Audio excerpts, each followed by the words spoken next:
At around this time, you would hear on the door a very stern knock. Lilith, were you expecting any guests? Yes, I invited some very interesting individuals up. Reno, it looks like your wife looks a little handsy with a few down there. Oh, she is. You just care about the one dance with her? Well, he stands up, looks over with his wine glass in his hand. Looks like she's dancing with a Longfoot. Weapon stealers are such good company, aren't they? I shall go alleviate the situation and make a deal. And he bows as he does this curtsy bow as he steps out. Lilith is not Solarian out of his Morwen. way. Yeah, like she forces him to go around her. It's sort of that like long like, oh, you smell good. I'm hungry. On a tasty check, oh, he smells great. Beautiful perfume. Oh yeah. Well seasoned meat. As he opens the door, he just sees this giant fucking Asimar in this beautiful custom-made black and red plate armor as he's standing directly there looking at him. He's 5'7". He's 5'7", so yeah, he's perfectly average height. Yeah, I am just looking down at him saying, "You were not who I was expecting." Do not mind the little man. Come on in. Indeed, they're right in there. Enjoy. He moves out of the way. He moves out of the way or whatever to let one of the. He appropriately allows the people in or out as the doorway allows it, based on how bullying you're going to try and be. Oh, he would be a big ass bully if he doesn't move the fuck out of the way. So if he doesn't move, then yes, there is something I would do. But since he's moving, I allow Morwen into the room first, and then can I gauge how everyone's feeling about this guy as I'm roll an insight check, the two of you, because the tension is in the fucking air. I would love to. Thank you very much. Lilith was about to have a whole meal. That is Lilith's about to be hungry. I'm so sorry, Lilith, for excusing your snack. I will get one later. A 26? Okay. Yeah. And Morwen? 22. What did you say they're rolling against? Palpable against Wonderful. a DC I have in my head. Oh, sure. Okay. Yeah. It is a palpable tension that you could cut with a fucking knife, like a dull knife. If he trips on his way out, we won't mind. No. Okay. Not at all. And he stops on his way and is like, he talks to one of the butlers. They could use a new round of drinks in there, I'm sure. And he goes down to the dance floor. Alright, I don't close the door in his face then. That's fine. Okay. Morwen would like to detect thoughts on the man as he walks out. Okay. How deep are you going? Just surface? Yeah, I just want to know what I'm walking into. Ah, yes, well, those two are lovely as ever. I shall have to make a deal with this Valiant Longfoot, because he owes me a fair sum of money. Him and his brother. The Longfoots have not been keeping their end of the bargain. Yeah, she just wanted to get a sense of, like, who he was. He's a skeezy businessman who's about to go collect some fucking money. Very sleazy. Sounds about right. Yeah. Okay. Greedy capitalist. Basically. Lilith, it's so good to see you. Oh, my darling. And she, like, goes in for a hug. It is, Of course, yes. surprisingly casual for her. Oh, yes, also, I would like to introduce you to someone very important to me. Morwen. She will extend a very elegant, beautiful hand with perfectly painted nails out and for a handshake. It is a pleasure to meet you. Morwen takes your hand. Morwen Senatore of the Council of Ardemir. You must be Lilith. A pleasure to make your acquaintance.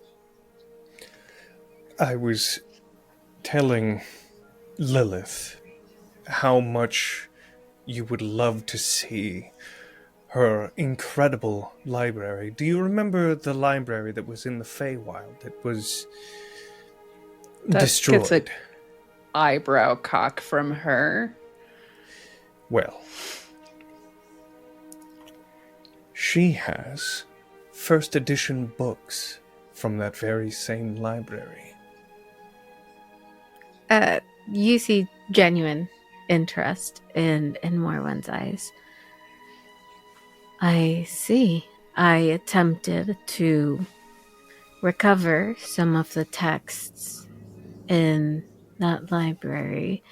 They looked very, very old, but the entire thing was flooded, and its contents very thoroughly destroyed. Not of our own doing, I may add, was the company that we kept. Storyteller, this is Lilith's library, right? The first one that she created? Yes. Okay, cool. Who? Mm-hmm. The carefully curated 15,000-year-old library that you created? Yeah, that's my you. Baby of a library, my first fucking project. Uh-huh. Okay. That one. So yes, it wasn't us. I cannot emphasize enough. There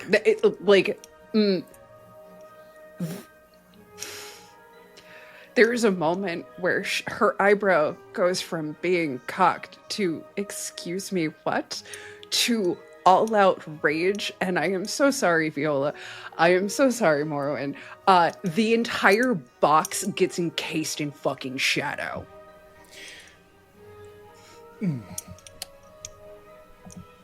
Are you telling me someone destroyed my library? My life's work? So, yes. Morwen wants to say something, but she is actually having quite a time watching Solarian struggle. There is just her eyes go like Ikara black. Her wings kind of flare out.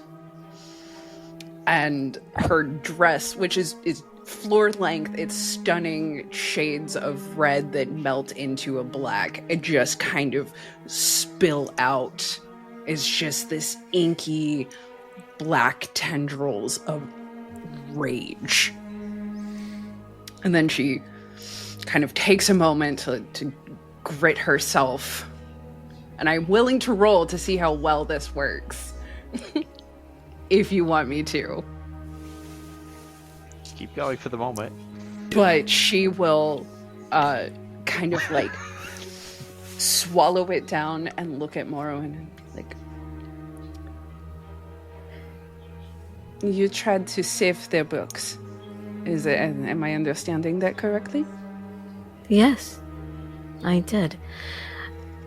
Like Solarian has said, it was not us who flooded the library.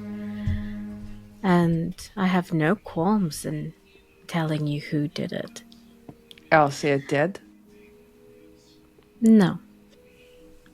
Can we make this happen? Yes. I suppose. You might want to wait until after the city falls, however. I think yes. they were planning on helping in some way. But Do you have any I- plans for that? We have several. Indeed, Oh. we do. I was about to It's ask Viola. if I should Sorry. introduce myself or yes. excuse myself before we plotted someone's ending. And at this moment, as the tension just decreased by that slight amount, the door opens and a butler dressed in purple and bronze has a tray of wine. I'm gonna immediately look. Are you thirsty? I'm gonna look. I'm gonna vampire charm, and I'm gonna say, "Tend to Lilith." Just like immediate dart. Tend to Lilith. Of course. Are you thirsty, madam? I will also charm this individual. And I'm going to ask for his wrist. Yes. And she will take a He very has no long chance against the claw, save, guys. and slit his wrist across, not down. Is this something Viola has seen and knows, or is this a secret? It's not a secret anymore if it Not a wasn't. secret not. anymore. And have him bleed into one of the wine glasses, filling it completely. She's going to take about a pint of blood, and then drink it casually. But you will see as she's drinking it, her rage and the like anger just kind of subsides. Homegirl was hungry. Yeah. do they remember when you do that? Sometimes if I let them, he will not. I'm gonna do a point of lay on hands to clear the wound entirely. How often do you Never need happened. How often do you need to do this, Lilith? About once a day. Maybe Indeed. every other day if I want to be kind of cranky. Fair enough. We all have our idiosyncrasies. And I would very Eccentricities. much appreciate if you did not tell anyone. Your secret is safe with me, darling. And are the rest of you hungry? Or thirsty? I can go grab food. She telekinetically brings a wine glass to her hand. I'm fine for the moment, thank you. I'm also good. You may leave. He tilts. Do you he- have He enough? bows like 10 degrees. Yeah, she's like licking the inside of the glass. Just kind of Actually, could you come back just one more moment? We might need a little bit more. Can we do seconds? Of course, I can absolutely come back. Don't be going, peasant! Fresh person, I do not need you passing out. Go. You may go. Go. He does take a stumble step on his Perhaps- way back to turn around. Perhaps eat a snack or two before making Yeah. it back into the rounds. Go have a bonbon. They are good for their sugar. I believe Yes. I saw tacos and churros downstairs. Oh, we have Yep. churros Yes, this year. We have Haven't an had a array churro in of centuries. everything from across the continent. Would you like anything from anywhere? I can fetch it for you. There will be no need. Thank you. I was about to make a really bad joke. We love bad choices. Oh, I was gonna be like, I need a cocaine addict. Let's go. Some party. I It can stays in indeed- the blood. I can indeed find someone on Schmuck. There are No, a couple of thank you. schmuckers here. No, this is a joke. I Okay. do not put that into my body. No. Okay. Well, I hear they're entertaining, so I figured I would offer. And he Well- turns around and walks away to Thank go you. and shuts the door behind him because his wine and everything is empty. So, Maethorian, it has been a night. It is about 11, give or take. Morwen and Solarian are up talking with the leadership of the city, and so you were left to your own devices. You did a little bit of mingling, but now you are feeling a little bit overwhelmed. And so, where would we find Maethorian when he gets that little bit of overwhelmed? Because he doesn't have Morwen. He knows he can't just go to Morwen, And he's been peopling without anybody to watch. Yeah. Socializing is a tumultuous task for Maethorian. He'd That rather tracks. just not. But he has to, and he understands that. But as things start to simmer down a little bit, he is going to step outside to kind of catch his breath for a moment. And so he'll step out into the garden and take a drink, despite that not really doing anything for him. At least it's refreshing. Mm-hmm. It's still liquid. Wets the whistle. Mm-hmm. And you find this one little standing table. It has no chairs. It's just a place to set your drink and have a conversation or whatever the case may be, or if you brought friends or whatever. And it's maybe 20 feet away from the entrance and exit of a hedge maze. That it has about 15-foot high hedges that create a complex pattern that you manage to watch a couple run in and start chasing each other as another individual begins walking out. And that individual is a Triton man with shark leather, with an over-the-shoulder shark leather vest, shark leather shirt, seaweed green mohawk tied in the back, holding a beer and just kind of stumbling as he pulls up that last little bit of the side of his pants as he exits. And Maethorian, you don't miss that at all. And coming out right behind him, what does Kuerdo look like and do? In this particular case, you actually see Kuerdo. And the funny thing is that Kuerdo is he's stumbling a little bit with a smile on his face, hat in his hand. He's wearing his coat, but his shirt is gone. And then after that, you just see him sort of like have a moment where he goes to the side of the entrance and just leaning and adjusting his boot as our Kokra comes out, smiles at him. He nods and smiles, and they leave. And then he's adjusting his other boot, and then you see just a human, come out, give him a caress on the cheek. He smiles. He goes out.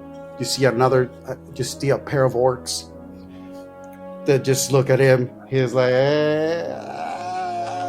don't be flat on the next song. And then they move, and then you see him adjusting. I will say that as a hint of something that may catch your eye even more is Kuerdo is currently in this very distracted space because of the fun times he just had. And as he adjusts the boots and he's like adjusting his coat, he realizes that his shirt is gone.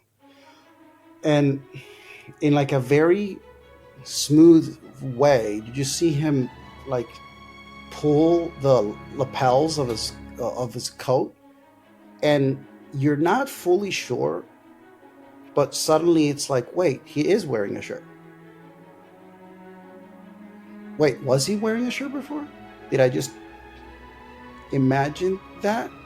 And that's when Kuerdo, still in this energy, again sees a tray, goes after the tray. You see him just like reach for it. Oh, I love balls. I really love balls. I cannot deny that these events are quite delightful. But guys, can we please? And then his attention goes to the musicians at the garden, and that's when he decides and starts walking toward them and just hearing the music that they're playing.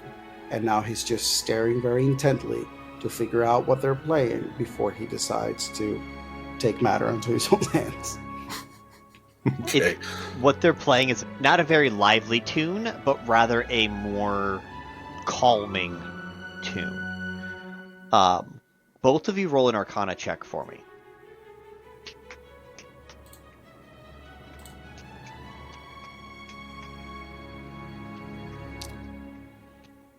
Only time ever that is probably going to happen. That's a nat 20. Love it. I've got a dirty 30. A dirty 30. I love a dirty 30. Okay. So, with your rolls, you guys... Jeez. Okay. With your rolls, you guys can tell that that band and the calming music they're playing is what's creating and amplifying there's a crystal at the top of the gazebo that they're playing under that's amplifying the silence spell. So it's 4 casters casting into a silence that is creating this giant silence here. And every so often, if people are getting too rowdy, the music changes key, and one part of that spell turns into calm emotions, targeted for that one person wherever they are in the field. Except for the maze. They let emotions run rampant in the maze. Because that's where it's for. And both of you clock that. So it is a silent spell, so we can't use spells or magic within here. You can within the spell, because it's things outside. Right. You guys are within the silence sphere, which means anyone inside silence can use spells within silence, but they can't use it outside. It's a sound barrier. But you also can't hear the orchestra that is playing more lively dancing music. Okay.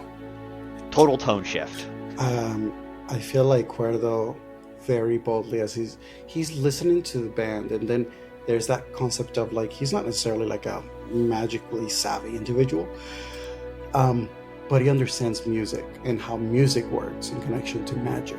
And so he's like listening to them and like getting the vibe, and he's like looking around, and then eventually spots the crystal and then realizes how everything is working. And he's like, oh, interesting. And you see him, there's people are drinking, and as somebody is passing by, he starts walking, puts the cup on the tray, like his glass on the tray, and starts moving in the rhythm of the music, very like slow, and then slowly starts stepping, one step on the gazebo, other step on the gazebo, and he literally gets in the front of the band as they're playing this calm music, and he just starts using his hands and then accompanying them with claps, as he then starts using his foot as well, and it just starts creating the pattern of the rhythm. So if it's like a slow music, but now he's just adding this like clank, this stump, and stump, and then the stump goes with clap, clap, clap, clap, stump, clap, clap, clap, and stump, and clap, stump, clap, clap, clap, and stump, and then slowly you just see him going, using that rhythm, and slowly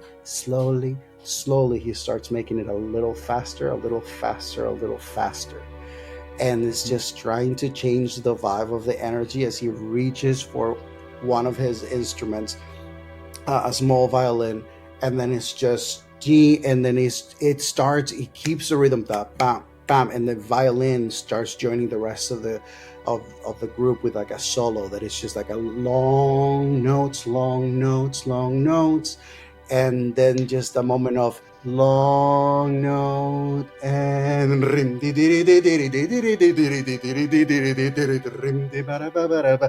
then he just starts stomping and creating this like super like shanty, very like, you know, old school traveler farmer celebratory end of day kind of song.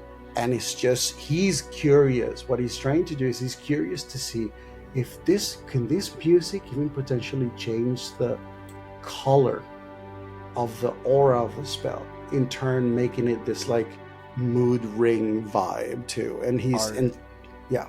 Are you throwing any kind? First, let's get a performance check. Sure. First, let's get a performance check.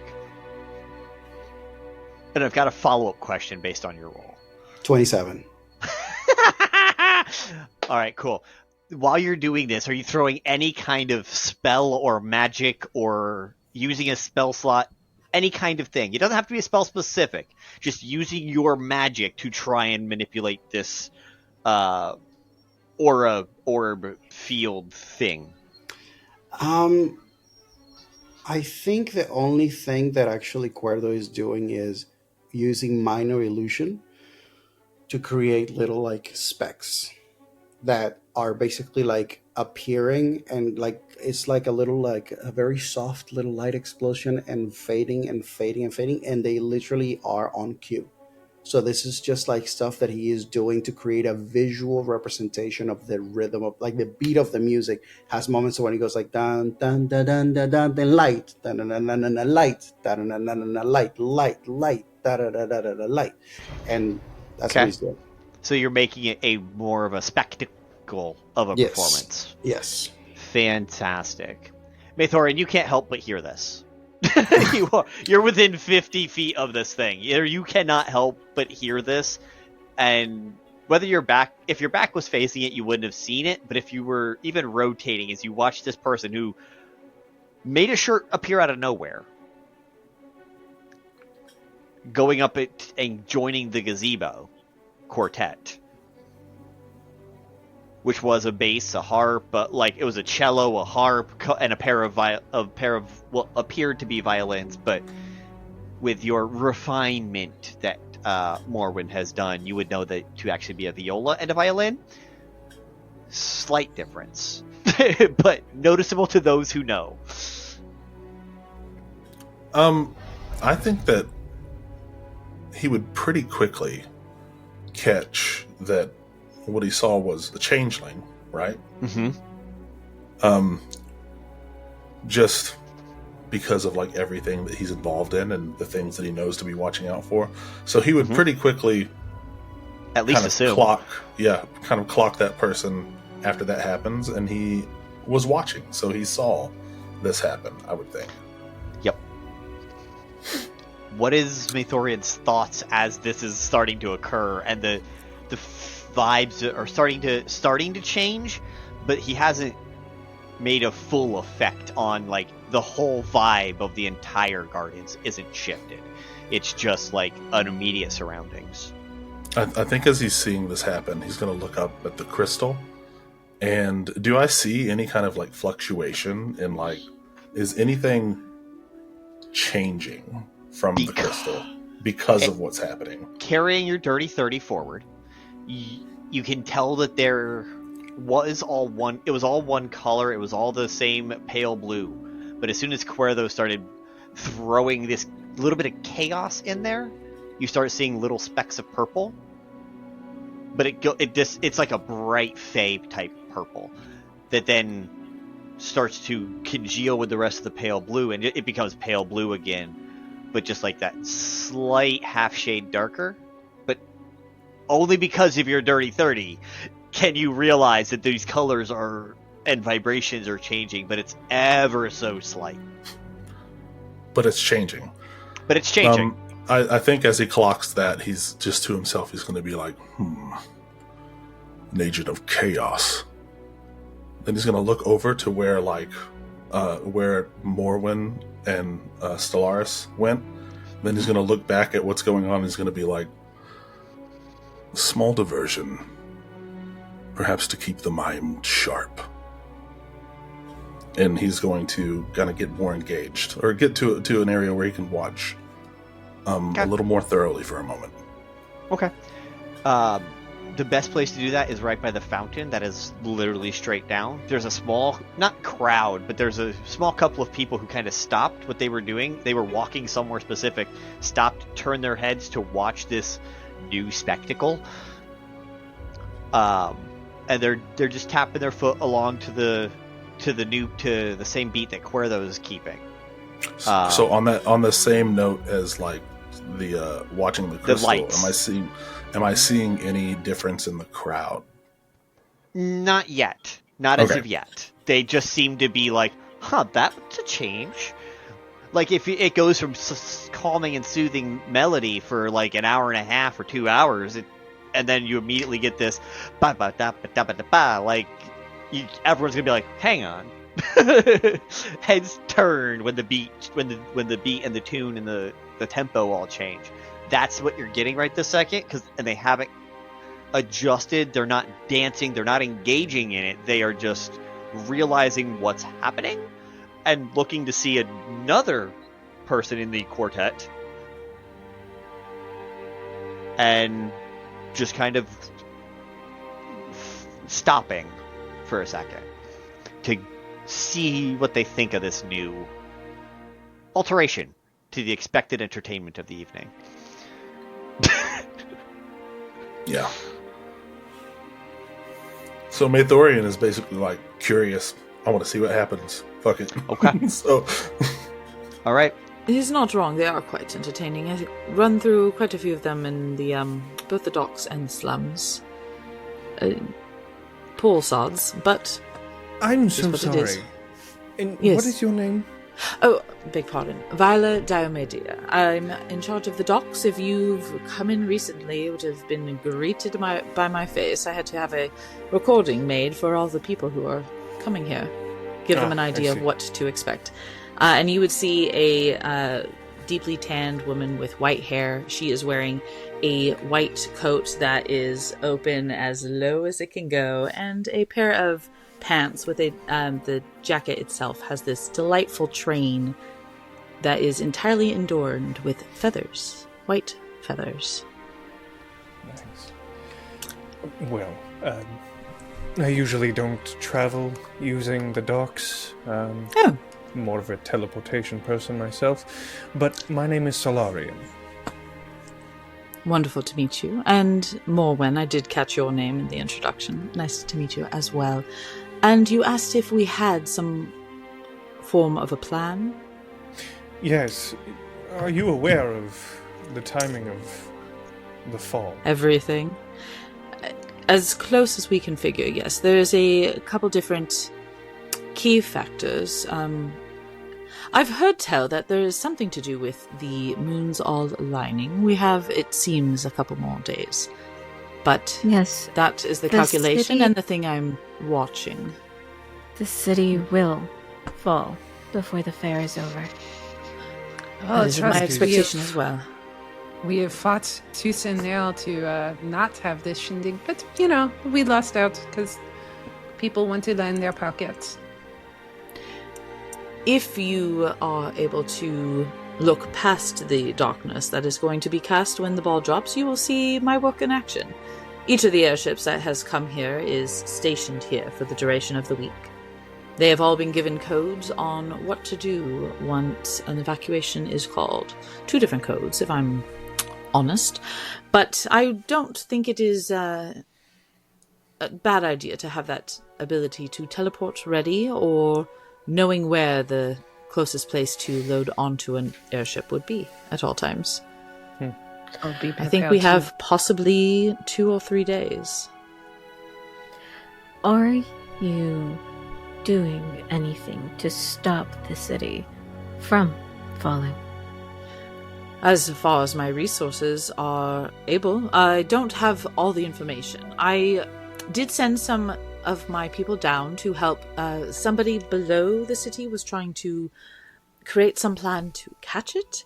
So they're down there to help assist. I believe there is a few individuals who are convinced there's something in a giant box that they have to be worried about. I don't know what they have planned, but they know that they can come to me if they need any other resources as well. The infection does tend to take more of my immediate concern. I'm also in charge of making sure the people there don't starve while they are quarantined. But do you know about this infection and the voices that some of them have been hearing? Not the voices, but I was aware of the infection and made my rounds to see it. I was asked by a friend to attempt to devise a cure for this, and Any I've luck? been working on it. I have someone very dear to me who is still in there.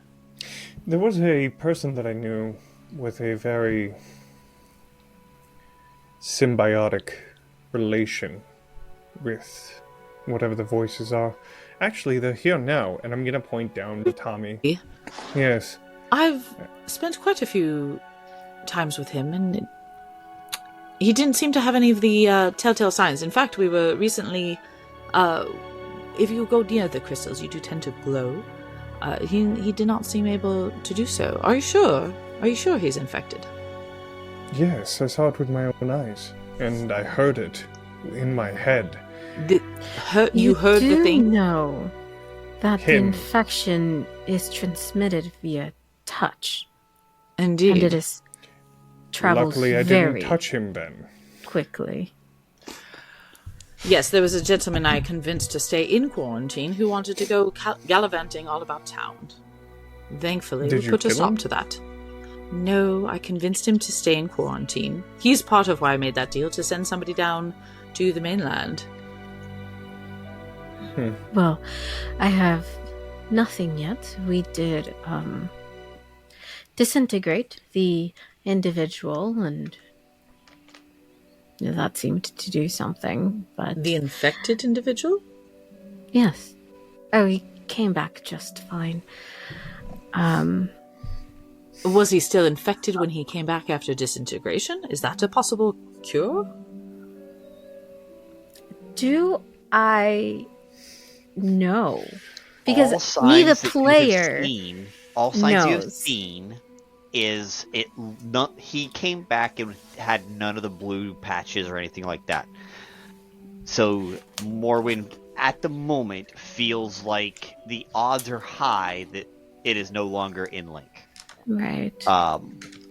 See, that is not something I we don't would be think able it's something to we do should know. to but- everyone, since most people cannot come back from that.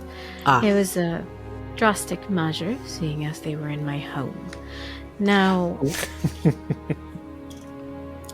I will continue my research and let all of the city officials, if I come up with anything that may help. At least the two of us. Possibly the one in charge of the Wild Magic District, but sometimes he's just... I'm a little unsure of him. His priority seems to be quarantining people and making sure the thing does not spread, which is all well and good, except if I'm trying to get everyone off this island, and he's trying to keep everyone on this island, we're a little bit at odds right now. Yes, well, the safest thing would be to leave them on the island. Yes, he wishes So- to trap all of us to make sure that any chance He of does it not spreading want the is infection contained. spreading. Indeed. He does not think we have time to contact trace and just pull a switch and make sure everyone is stuck as it reams out of the sky. That sounds like something I would do. Same. Well, maybe you would make good friends. It's a pity he's not here. Oh, no. Only I can make the decisions that I make. That does... Do you need something to happen to him? No, unfortunately. He is the only person... Let's just say he's a little too close to the one that I am concerned about. That But maybe does we- bring me back to our more immediate concern. Indeed. You do not have to make a decision on whether leaving the people here or not is a good idea if the city does not fall. Ah, yes, that would settle quite a few things, and it would make it so we could take more time to figure out what Is this infection there- is. Anything being done about the city falling besides you Besides said an evacuation plan? someone was working to attempt to catch the city. That also Well- sounds like something I would do. Out of curiosity, do I know Solarian is the CEO of Tautech? Oh, that It's- would be public knowledge. It's Very public much. knowledge, but I mean, unless you were like looking for it. He's Yeah. never there. As a head of this of the city, they would She have would know. known when That's you true. took That's that true. you took Especially over with and that you are in Tautech, you charge. like Correct. There are, exporting I and importing believe, stuff. plenty of resources and scientists, but I think your friend you came in might know if there are any leads along that way in Tautech, perhaps?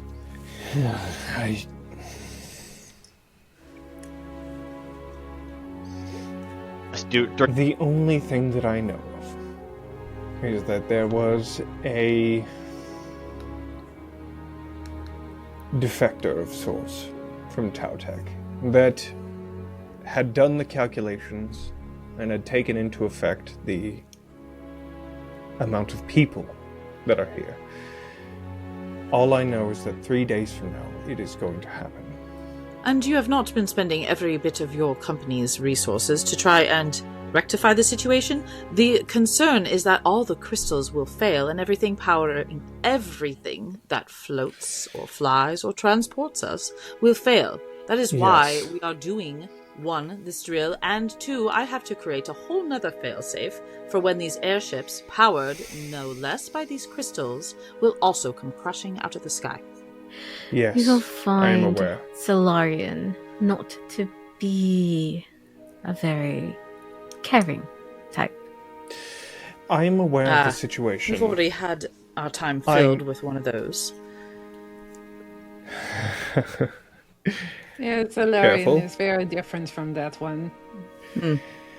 I have put our resources towards finding a way to deal with this. Yes. They are limited.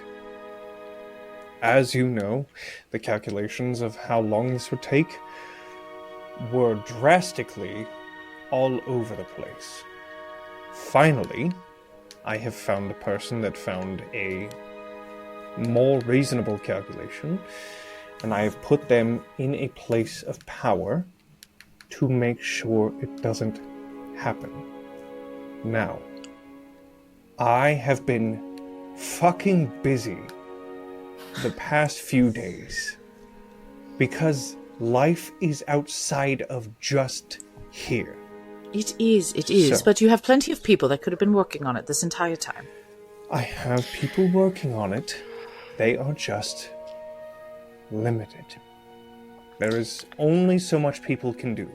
Morwen, I think you have your answer on what So people I on was this island are doing to keep it in the sky. Going over some of my tomes back in my office. I just, frankly, do not have the time to read them. However, I am more than willing to give the key to my office to somebody here, and she will look at Morwen. Since you come in some high regard, and this information might work in your favor better than it does mine right now. I do have other things to handle as a city leader, unfortunately. I wish I could devote all of my time to this issue. But What are you dedicating your time to at this moment, Lilith? Just the party? I wish. Yes, it seems that if nothing is done, you will not have a city to lead. Now, if we are done making my friend feel very guilty, Yes. and rightfully so, I have been looking into it, and I have placed, in the process of placing magical amplifiers all around the edges of the city. What do you wish to... When the power fails from the crystals, we will make a false version of it. It will not be enough to keep the city afloat, but it will keep the city from careening and the death of everyone on it. What is I the would spell that agree you on- wish to amplify? What is it that you will be casting? So they have a list of a whole bunch of different spells. It would be, speaking in like game terms, some equivalent of like Featherfall, essentially, to make the city sort of lower itself to the ground in a way that will not murder absolutely everyone on it, and then make it still, it's essentially what it's going to be. Out of curiosity, with the things you're using to amplify this magic, the gentleman in charge of the wild magic sector has been placing, I believe, something to kind of hold and contain people. Out of curiosity, is that something we could possibly waylay and instead of trying to amplify a spell to have it fall slowly, what if it is a way to hold the city where it stands? Like suspended animation? Like yes, indeed. His thing that he is always already putting in is a form of a magical field, a containment, to be stationary. Right. Are you speaking about the containment for the quarantine? Because I have already looked at the machines there as well. He has been placing spells throughout the city to extend that net to cover everyone, every inch of it, so that no one can leave the island, no one can escape it at all, in a way, in an attempt, a mad attempt, to make sure that this does not spread. But if it's placing everyone in hold. Of this man. Oh, of his name. Beg pardon. Dr. Croak. Right. I may be able to use that, though you underestimate the amount of power these crystals were giving to the city. It may help, though I still think it is unlikely that it will hold the city aloft. No, it was falling. Yes, I do believe that is fair enough. I guess I was curious. I know I've seen things where people will cast a spell and they're able to hold something, even in midair, unable to move. It will slow the descent. I do not believe in my. You do not think it would be able to keep it in the air, but indeed. It is still worth looking into and doing some calculations. Added on to the amplifiers that I already am placing around the city, there is always a chance.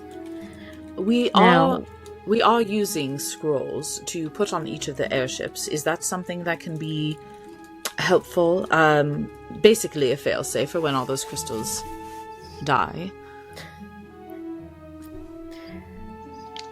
The magic given by scrolls, unless they are of a very, very high rarity, will not do us much good, I am afraid. They would not be able to work within almost a net of different fall safes. Oh, indeed. We will have to have mages casting the spells. Now, regardless of what the calculations give us, I do believe it is prudent to at least evacuate all of the people who live at the bottom of the city. Seeing as even if my plan comes to fruition, it will touch ground, and all of them will be killed and pressed into the ground and the subsequent crater where the city will rest. Indeed. I do have, I do agree. I think evacuating those in the slums and as many as possible from the docks first would be good to prioritize. I can agree with this plan. Aelothin, it's just before midnight as the figure you know as the founder shows up to you at the ball and is like, dear brother, it is time for us to go and do our business that we have otherwise engaged with tonight.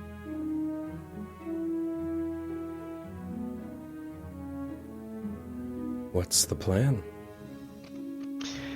Well, we have a meeting with a couple of... Well, I think they're supposed to be friends. We'll see when we get there, though. We'll grab Lupine on the way. Be done. And he turns around and the two of you walk out of the ball and head down the street towards the market district as Lupine begins coming back this way with his 3 direwolves at his heels. What does Lupine look like tonight after what he's been doing today? Lupine is definitely trying to be a little more subtle, per se. Not a lot of shine or fine clothing, per se. If anything, looks like a merchant that came into the city to drop off goods. Maybe someone of a tanner, someone of a fletcher, maybe someone who makes arrows, or someone who's more of a carpenter, possibly, especially with bows. He definitely does turn some eyes, the 3 dire wolves that kind of follow him almost in a escort fashion. But they don't move unless he commands, and he hasn't commanded. I would say definitely in terms of color, though, it's a lot of black and gray with some brown. Though there definitely is tell of the purple that he always wears, and the gold claw is still around his neck. And you meet up with these 2 who look like they just came from the ball. The founder looks very similar to how you saw him earlier this morning, but Aelothin looks just a little different. What's Aelothin's look for the moment? It's still in the brown hair and the stuff you wear at the ball? He still wears the face of Valian Longfoot, the weapons merchant, and is still in his ball attire. Okay.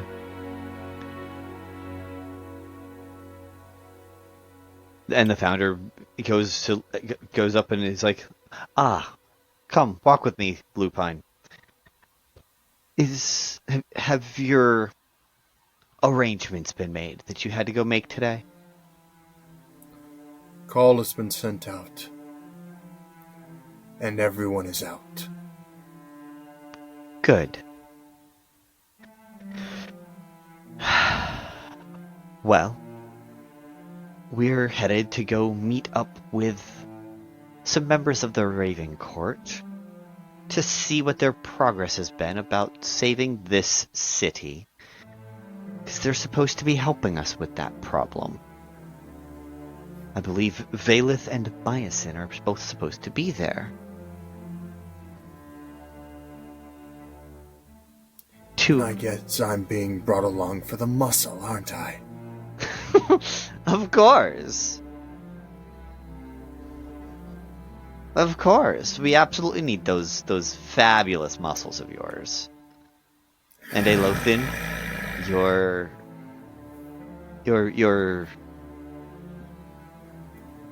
skills shall be necessary as well, but not the ones with your mouth.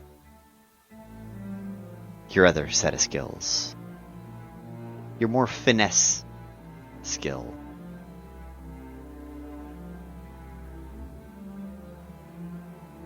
Just point to me, and I shall kill. Yes. Well, I shared a dance with Myacin, and she told me where to meet her.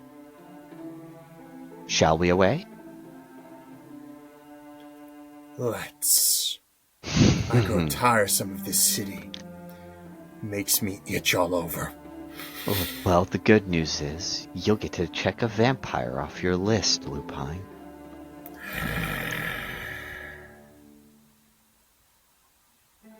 Well, let us go. And he begins to walk towards the amphitheater that Myacin told him about.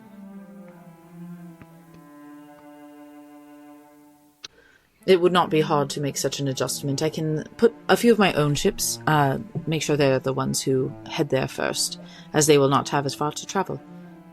Lilith, do you have any other books of spells, anything in your writings that have something to do with just I don't know, lifting giant things into the air. Where do you think this net idea came from? Oh, wonderful. That's good. Now, in the morning, after the ball, I am slated to go around as my engineers were left to their own devices in spreading and putting these magical amplifiers throughout the edge of the city. I will be visiting the sites myself tomorrow, making sure it is done well. And I suppose I can take that time then to check the devices that you are talking about in this. I have not been able to find them, unfortunately. He just told me that they've been placed conveniently throughout the city. That is the information I do not yet have. And I was hoping I'd see him here this night so I could just force it out of him a little bit. I might be able to do something about that. Good. Is there any resources you need for your plan? Anything beyond the amplifiers you have, the people that you have under your own? Well, now that I have the attention of leaders of the city itself, I wish to have no one interrupt the work. Do you need a guard? I will deputize you. I have done it already. I will do it to you too. Yes, but there are areas that you can walk about and no one cares what your status is. Do you need people or resources to make sure no one bothers you? Not me. I am. Your people? I will be fine. But the engineers working on the machines, I would appreciate that, so that they can work quickly. And the machines. Please. Did you happen to walk about the Founders Fair where they were exhibiting some of the machines this day? I did. Did you see the one with the crystal and how they were amplifying it? Yes. Have you? I has actually that have fruitful? Taken the inventor under my employ that same day. Good. I was hoping that would be... I feel like everything we need to potentially prevent this tragedy is already here, and we just have not figured out all the exact dots to connect. Might be able to do some more calculations to see how slow it will fall, and whether the evacuation of the people above the city will still even be necessary. Then calculate where it will fall and send word in case it is a populated word area. has already been sent to the remaining villages. The wonderful thing is that in charge of the docks means I have a relationship with everyone who has their own airship docks. If people do not heed the warning, that is on them, but as soon as tonight's festivities began, word was sent out that the calculations have jumped a month early. If people have not listened, I do not know what to do. 2 things.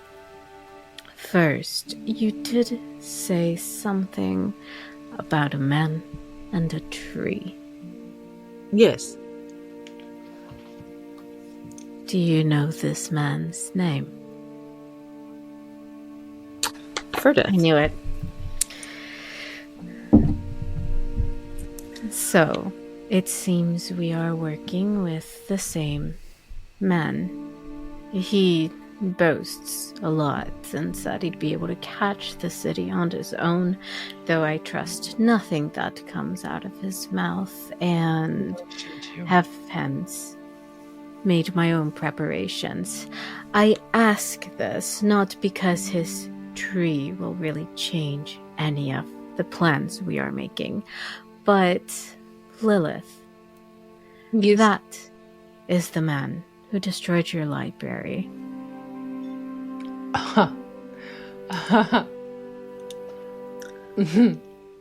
I did make a promise that he was to live until his tree thing was completed, but as soon as we can figure out what to do with the island, I don't think my protection extends past that.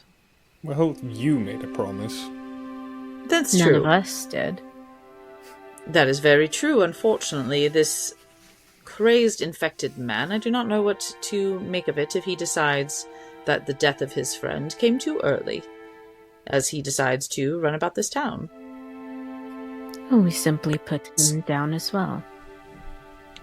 I would like to That see him sounds put down splendid, like in a fact. mad animal. Fine, though. And she would give a description of him and where he's was currently left in the cleric section under their care in quarantine. Cass and Telissa, you're still at the taco churro margarita, that genre of food table. Cass, you are holding that big fruity drink you just finished in your hands as you're standing here sipping that margarita, that one last drink.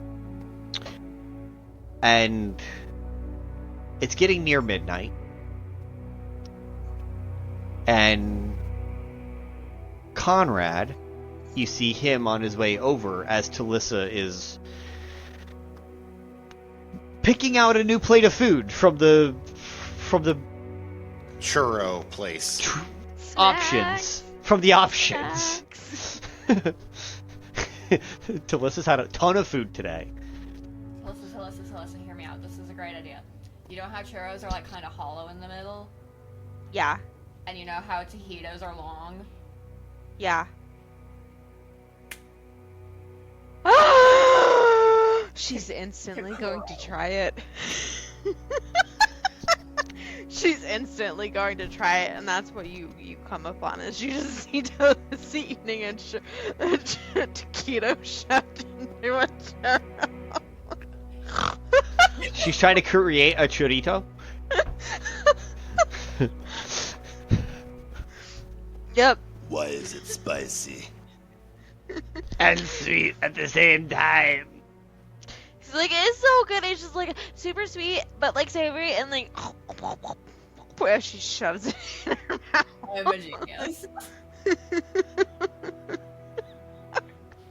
I don't get appreciated for my genius enough, and I appreciate that you appreciate my genius. She's at just the right level of chaotic gremlin that, yes, she appreciates genius like that. Oh my god, churros are hollow. I need to find another drink. Churro straw, let's go. Oh my god, we can make churro flavored water! Oh my god!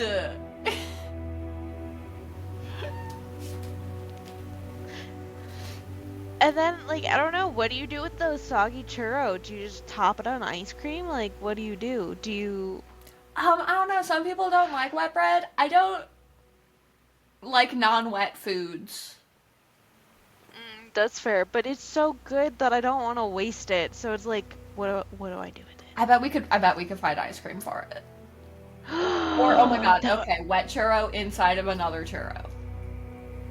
So then it's just like mushy? Kind of like... Well, it's like the churro is the filling for the churro, and it's like a wet churro inside of a dry churro, so it's like... You put the wets... You put the wets on the insides. You put the wets in the fries. Yes.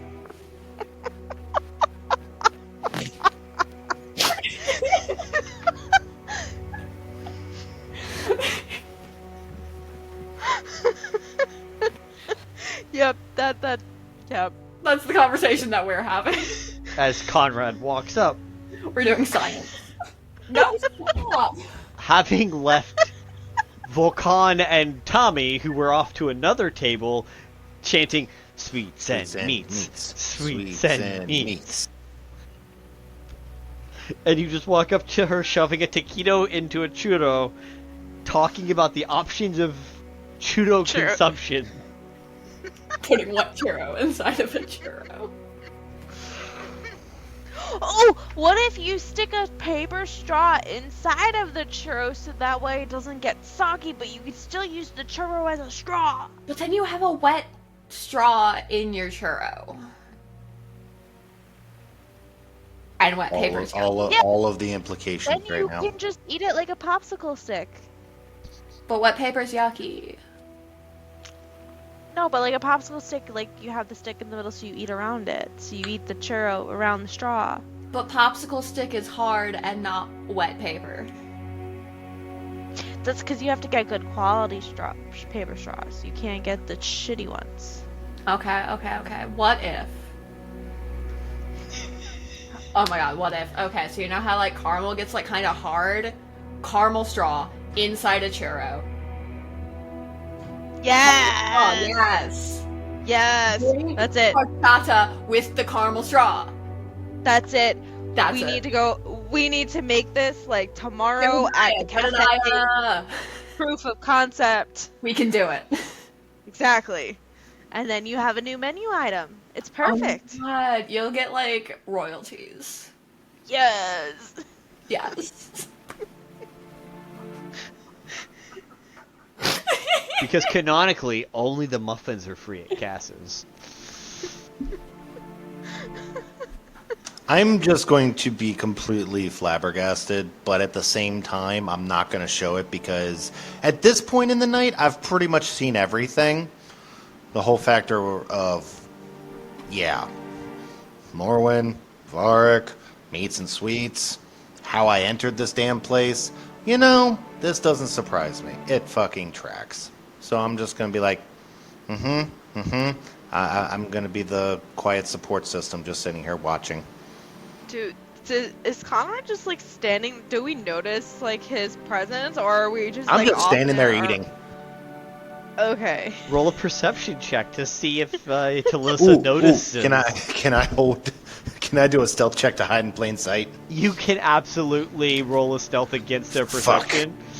Cass, you have disadvantage on this. Yeah, I was gonna say. 9. Get fucked. 15. 15 and a 9 against Conrad's. Nat 20. Nat 20 plus 6. Yeah. That's why I said get fucked. Yeah. Your backs are to him, and you're just talking about this facing the table.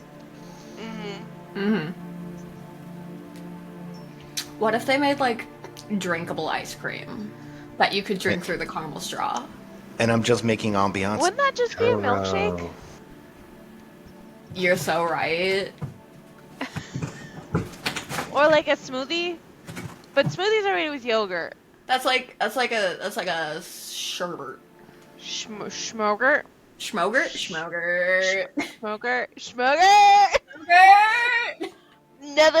Another thing we gotta make a proof of concept for. What is schmogert?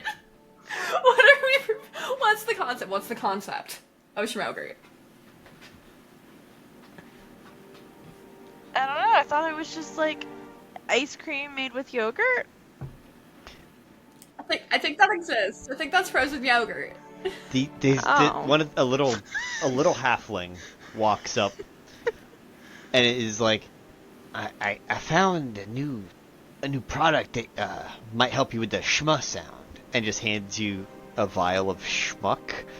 I take it and I go, thanks, I already have some, and I push his face away, like you do a cat. Now I have more schmuck.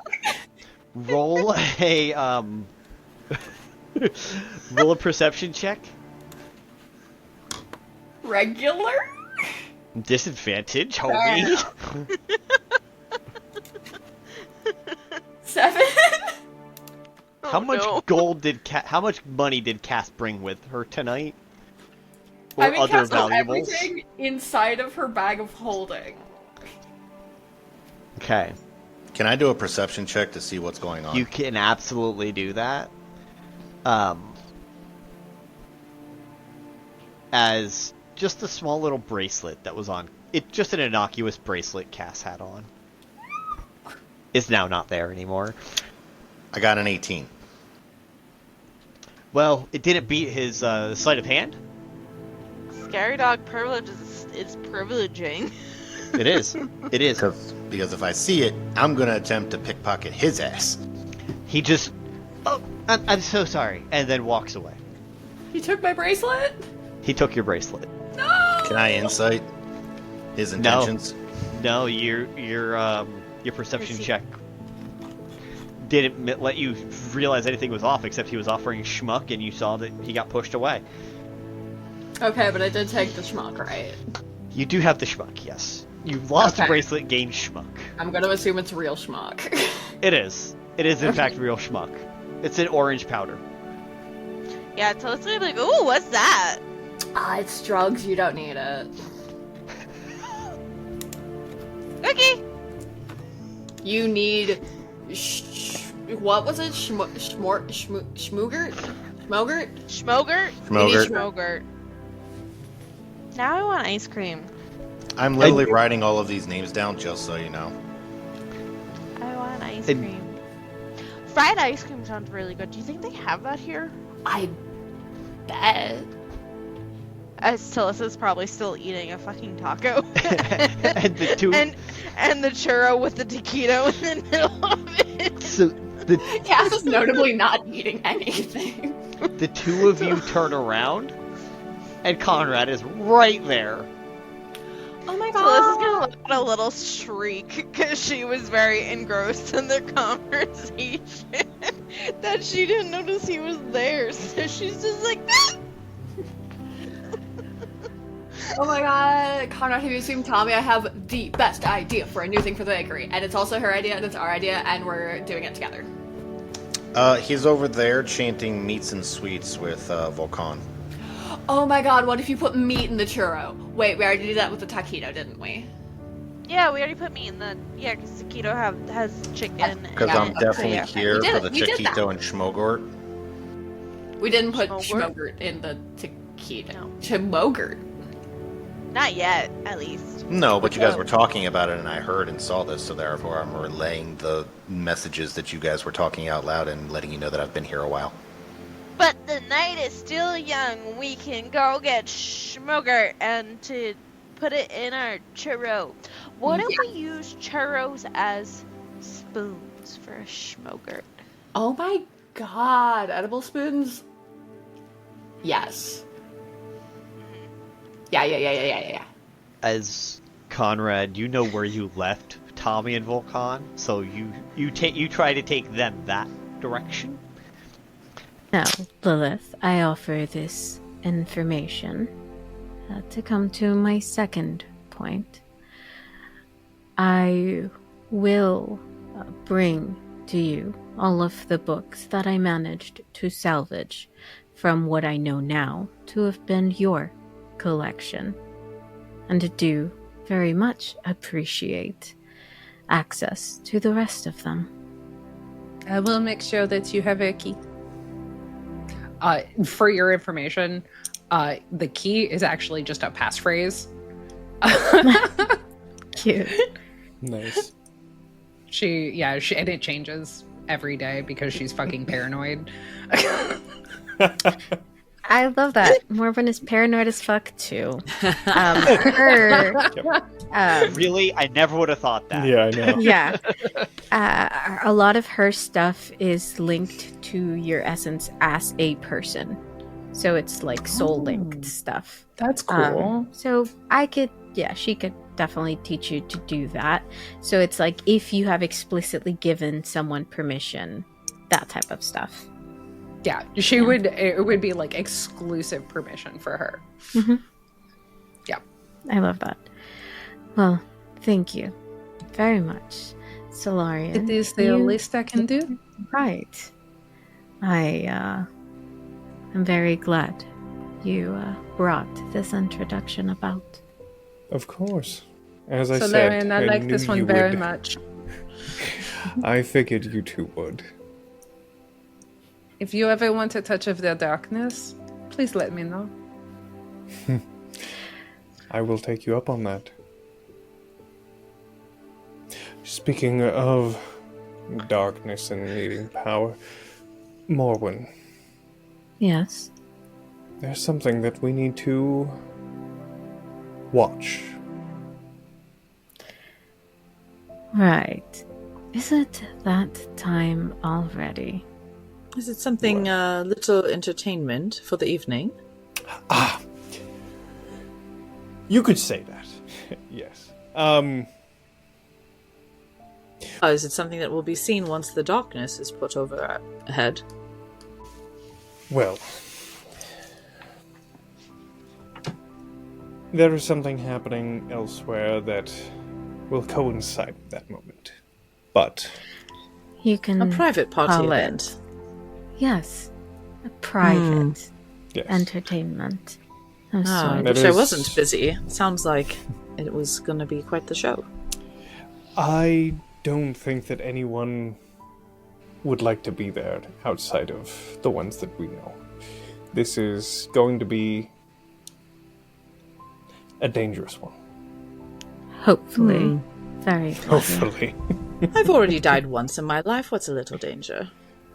Oh, Am I living undead? I would love That's to a- hear this story. I'm sure you would. Now, as I go about checking the machines, and if anything changes in the calculations tomorrow, how would I reach you to relay the information? Myself? I will be, from this moment on, this is my last little shindig, I will be at my headquarters in the docks. You can reach me if you have one of those sending stones. Yes? You do travel with the CEO of Tautech, I'm assuming you do. Yes. Of course. You're more than welcome to reach me through one of those, or you can come and visit me. I do have a few other people who are supposed to drop by, I believe, tomorrow evening. You're more than welcome to come by at any time around there, or do you wish to have an update earlier than that? Viola, may I have your hand? Yes, of course. She closes her eyes for a second, opens them again. I will be able to reach you then, and you will physically be at your headquarters by the docks, I'm assuming. Yes. I will send someone if need be. Please do. If there's anything I can do, or if you hear word or feel something that the island is about to shift, let me know as soon as possible so I can get people to safety. Yes, I will. I'll be Lilith, with the docks as long as I can. may I have yours as well, if you She would will. allow me to communicate. Hand over her Should hand gladly, like very. Yes, absolutely. This is lovely. Right? So lovely. It's darling. She does the same Way, thing. way less crude than those devices. Solarian, you should take note. And Lilith would give Morwen one of her black feathers, which has one instance of Shadow Walk. Love it. Love it, love it. I love it. What She Lilith is- loves to give gifts to people. Yeah. Lilith is one of the nicest vampires anyone's ever met. Yeah, you haven't She actually given her. She honestly- likes competence. If you're competent, you're good. Oh my, we're Yeah. gonna get along so well. See, good. and Her, like immediately when Solarian met Lilith, it was like, oh, you like competence? I know just so- the fucking person. So, Morwen's council is based on meritocracy. If you're not good at what you do, there's no way to get on it. There is Nice. no like nepotism. There is in school where it's like you get better classes and better resources, but at the end of the day, everybody has to pass certain qualifications to do yes. anything where she comes from. Yes. Love. love. And so, yeah, I think she has found herself very taken by you as well. Also, to give you a heads up, this feather she's probably not going to use, but instead will study in her lab. That's fine. That's fine. It's Because that's what literally- she does. valid. It's like, oh, It's this an- is great. Yes, thank you. It's one of her You angel twice. feathers, and like when she was kind of created / embraced / whatever the hell actually happened to her, turned more into like an inky blackness, so it has a very bizarre feel to it. So it doesn't feel like a normal feather. It feels like a feather that's made out of like velvet. I love it. Okay. Yeah, she thanks you as well, after letting go of your hand. And turns to Solarian. Now, are you sure you do not want to grab the rest of your barrel of wine? I think I'm fine. If you say so. So there's just a tapped wine barrel on the dance floor. They'll deal with it. Oh, someone's gonna deal with it. Mm-hmm.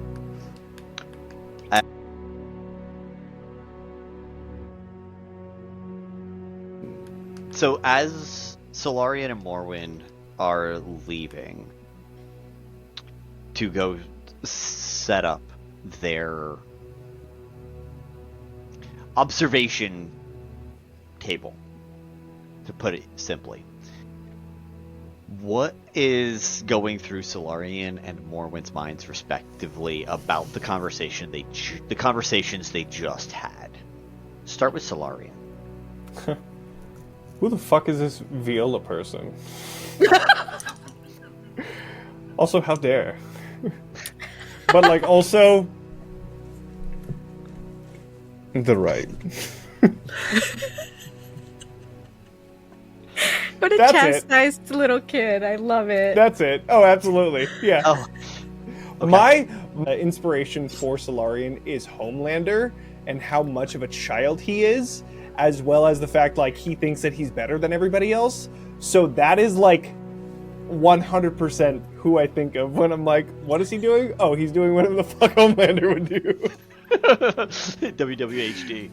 Right, exactly. And, like, whenever you said that there was a problem, like, who is it? I will fucking kill them. Like, that is all he does. I love the dichotomy of you, on one side you have Solarian with all of the emotions at 100 whenever he has them, and Morwen, who is almost entirely devoid of them and just like puts them in a box and then just doesn't look at it for 100 years. Well, Speaking of that dichotomy, what is Morwen thinking as she's walking out holding this velveteen feather? Yeah, she's sort of rubbing it between her fingers, knowing like this isn't just a normal feather, and is thinking, oh, I found someone really worth speaking to. Oh, they would have great conversation. And she smiles at the feather and it just sort of disappears from her hand. She hated originally, was so annoyed that she got roped into the whole, saving the populace thing. But now seeing how she has managed to get access to so much really interesting technology, hired a couple of very competent and very interesting individuals, and then now has met Lilith, is rethinking her stance on the whole thing. Look, this isn't as bad if I'm getting all of this out of it. And has resolved to now do her best to keep the city from, crashing and burning.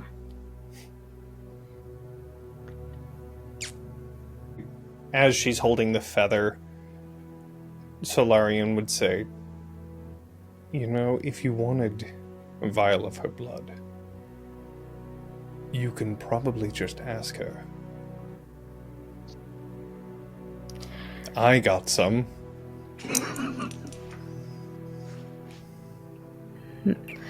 That is, I have found, a rude thing to do when you first meet someone. But, you know what? Not for a vampire. Unfortunately, the only real interactions or anything I have to pull from is you and Vaelith. Doesn't do for a very comprehensive outlook. Speaking of which, we should see where they are. Yes. We shall.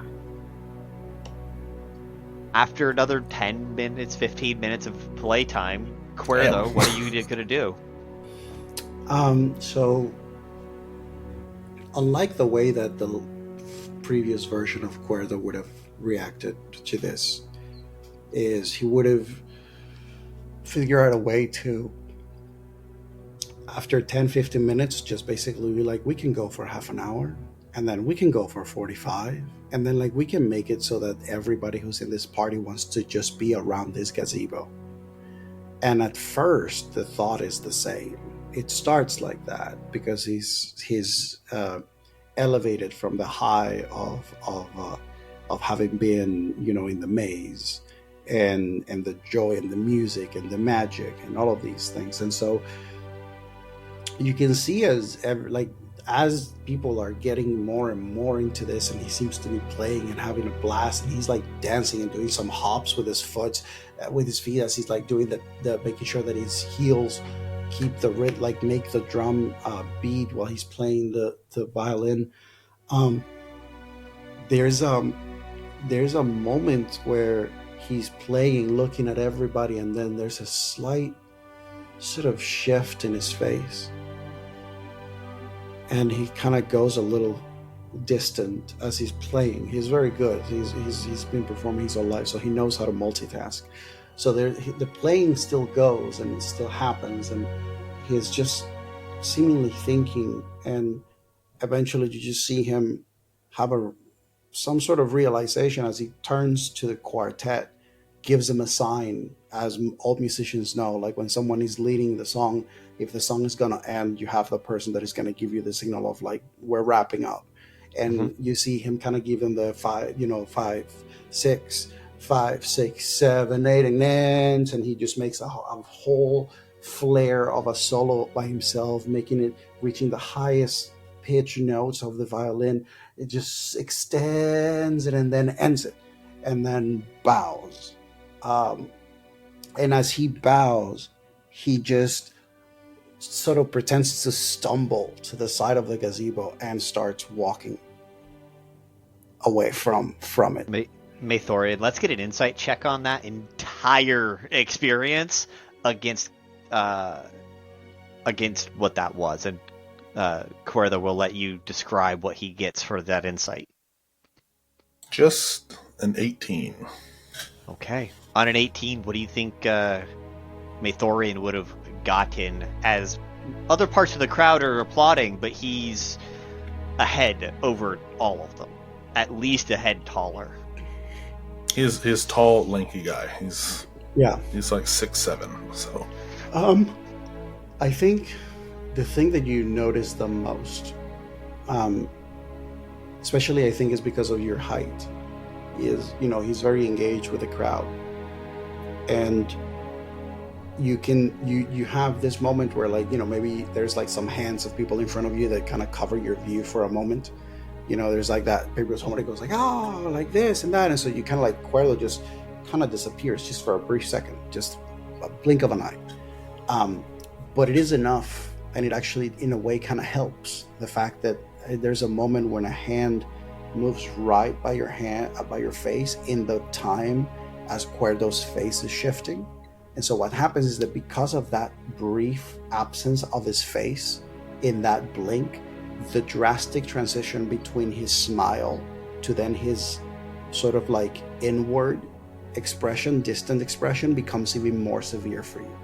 So it would have been more subtle to notice if we'd just been watching him, but this brief blink that happens in front of you just makes it so that you can see very clearly something shifted in this individual. And just as it shifted, a few moments later, he wraps up. And then you just see him pretend to stumble down, or rather stumble down the gazebo. And as there's some crowd that may be trying to like approach him or speak to him, he starts to get more concealed just from the gathering of people around. But it seems as though he's moving in the direction to going back inside, if that is where the particular location may be. It is. Would I be able to like kind of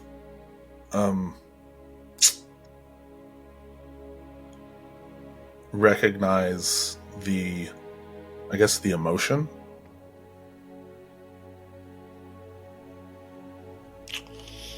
I mean, I rolled a deception just in case, and it was a 28, so I okay. don't. So probably not. So, no, I think at best with an 18, I think, and with what you're seeing, there's just I feel like it's not something that would be strange to you, or in a sense of like you've never seen something like this happen before. But I think the closest thing that you could relate it to is just that realization, something dawning on someone. It's just that thing of, it could be something as simple as, did I leave the stove on?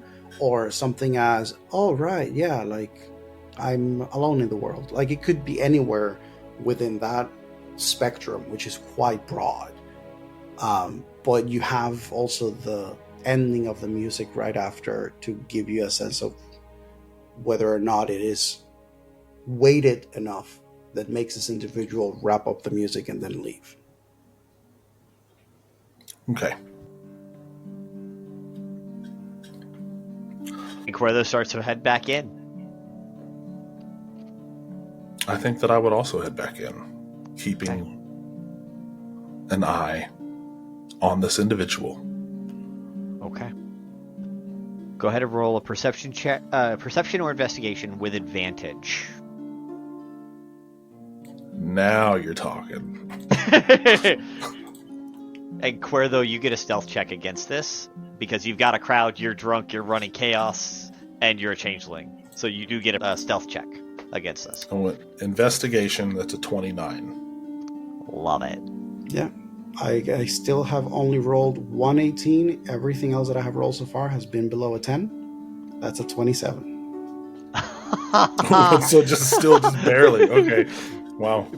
Barely. So you're able to keep an eye on this guy, and he heads upstairs, which at this point in the night it's not uncommon. You've seen people going upstairs for all kinds of things. There's 6 balconies. There's an entire lanai upstairs that people can go to, and you see him go up, and the exits, if you were to go up the stairs, are straight back.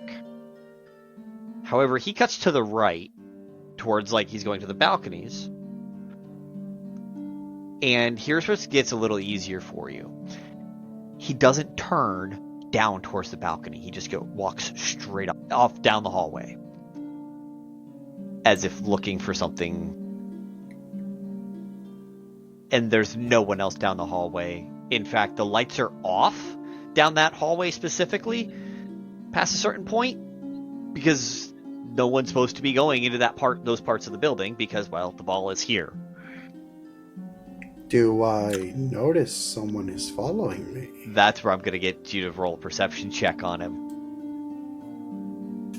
Because if Kuerdo decides to go to an area that is not supposed to be an area where he's supposed to be, correct, he would approach this in a very, very specific way. Mm-hmm. And you can either roll or use a passive. Your choice.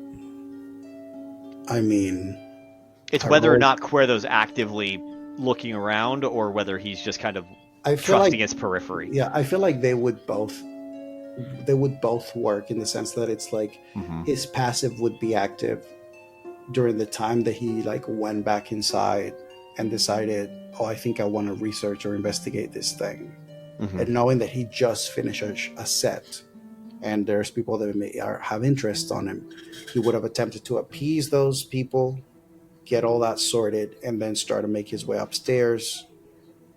And so his passive, which is 17, would have been active during that. And then as he starts moving further, that's when he would have started being more attentive, which I rolled a 23. So And go ahead and roll a stealth check on that, Maethorian. Already did. You got Okay. me. The passive didn't clock me. I rolled a 19, but the active got me. Okay. So you didn't see him all the way through the ball, but as soon as Kuerdo, you get to the top of the staircase, you catch over your left shoulder Maethorian following you as if going the same direction this moment. Kuerdo doesn't give any signs that he knows. Okay. And then you take that right. You take that right and you head off and down towards the hallway. And Maethorian, you look to your left because that's where Morwen is. Because you guys are going up the right-hand staircase. You look to your left, you see Morwen. You look to your right and you see Kuerdo headed off into that darkened hallway. As if you guys have ever been in a school like a college late at night and the lights just come on because they sense you, it's that. So they're just pop, pop. 2 lights have sensed him, and he's starting down a hallway that was previously completely dark. If I may, for flavor, when you're going up the stairs and he senses you, you suddenly see as Kuerdo's about to get to the area where he's going to turn right, 2 Kuerdos split, and one of them turns right and the other one turns the other direction. But because one of them isn't real, the sensors do not react. So you actually see the one going to the right is the one that is actually illuminating the hall. So Okay. the fake one looks like it's leaving, and the one that went to the right is the real Kuerdo. And you would have done that to throw Maethorian off? I mean, or yeah, anyone. Okay. Anyone. He would have done it for anyone. Okay. Cool. You love a trickster, don't you? Yeah.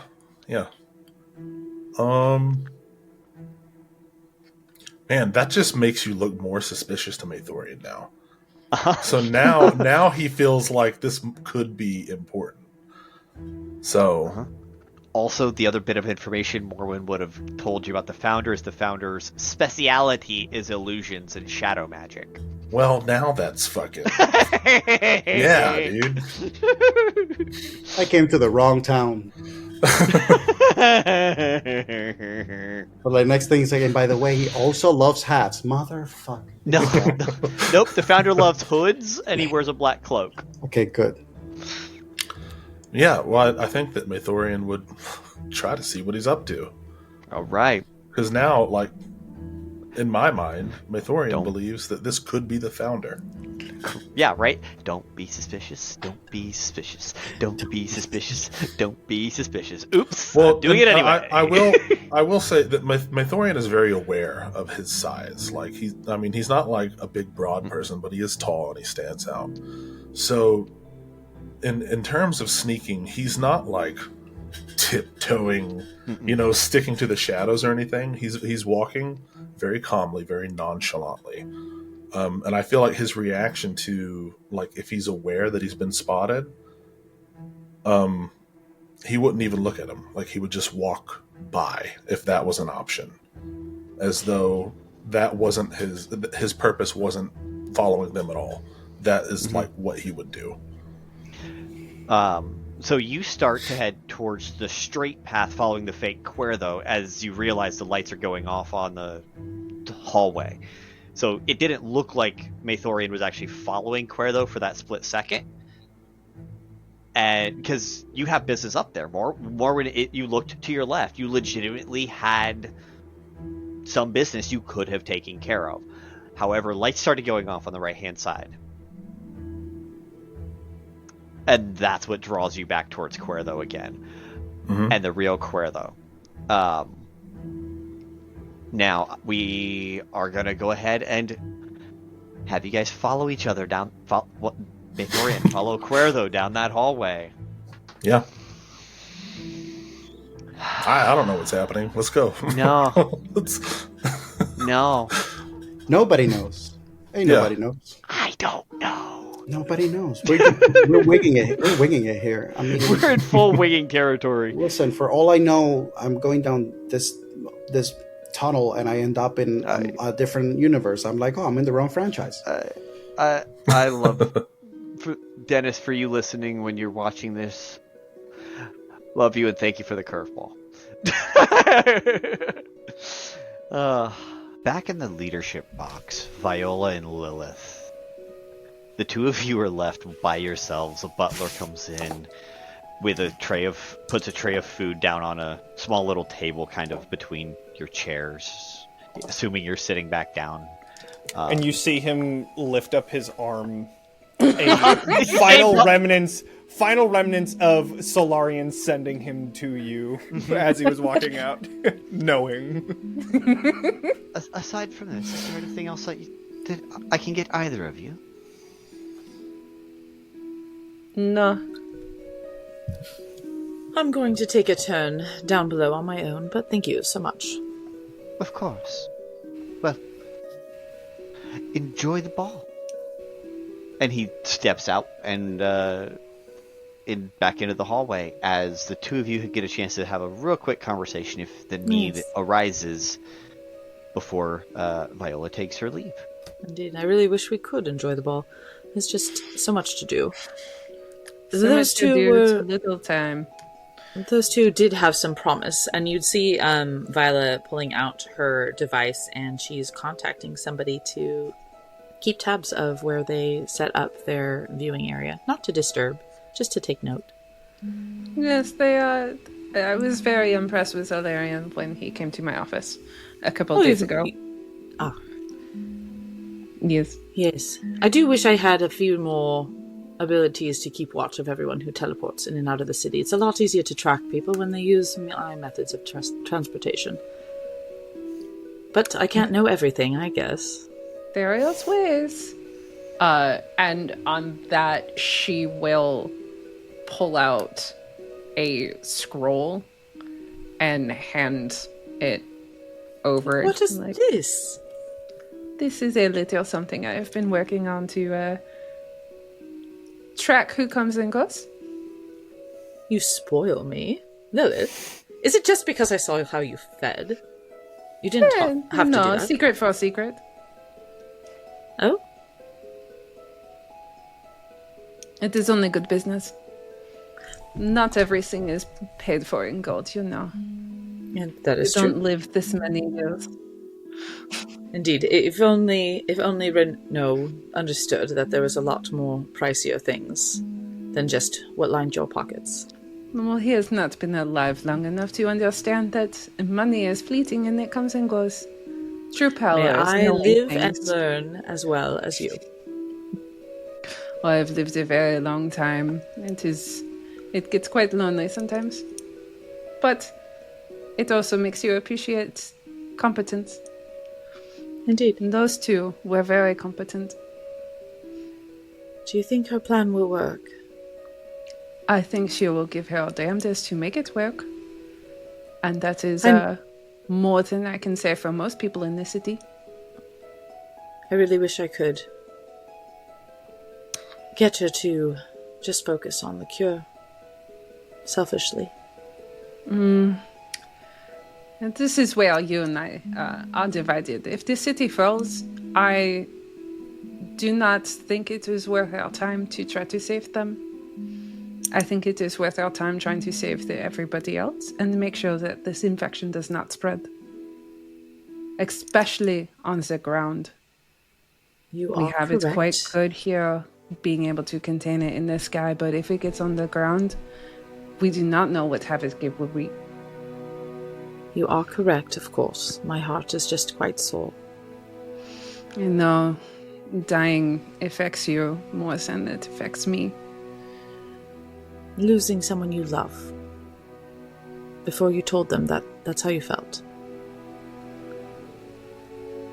It has been that. Ages since I have let myself love. I do not know what that feeling is like anymore. I'm sorry for you. I hope you can find it again.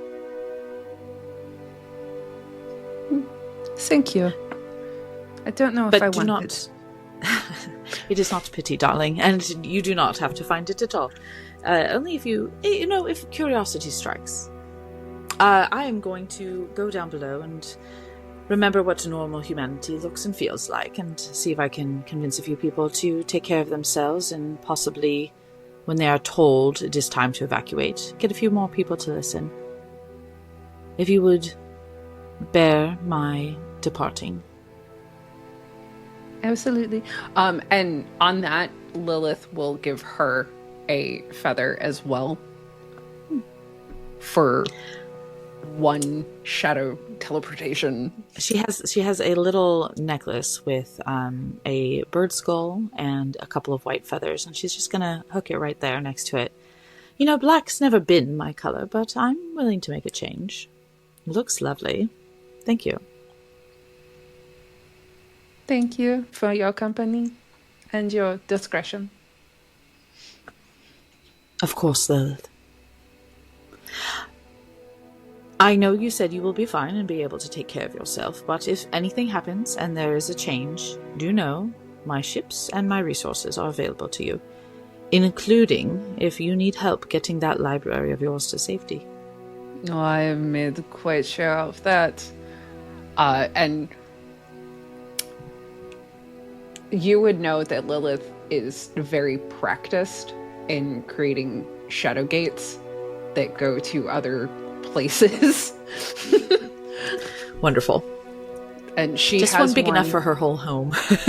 She's got one for her office, her home, and her personal library. She has one for the library in the academy, because that is also a baby of hers. And she's got one in every major district. It's what she's secretly been doing, and they take a very long time to cast. So that's what she's been doing ever since she found out that, like, the city is gonna fall. Does she share that with Viola? Not all of them. Okay. But she does tell her, like, Viola, about the ones that are at the docks in case the docks get crazy and people start getting really rowdy, because like that happens during an evacuation. So it's a one-time deal, so it's like everyone's got to pack in together real closely, but she would know that it is set up. Thank you for helping to get more bodies off of this death trap. It's good to know that it's not entirely on my shoulders. No, never. We should always work together, even if it is in the shadows. I agree. Have a wonderful evening. You as well. Mwah. And she'll go off down below. And with that, Viola leaves, leaving Lilith by herself in this leadership box. Everyone else is off having a life that's been a while for you. What is going through Lilith's mind in this moment of solitude, while also at a party with at least 10,000 people at it? This is actually quite normal for her. She's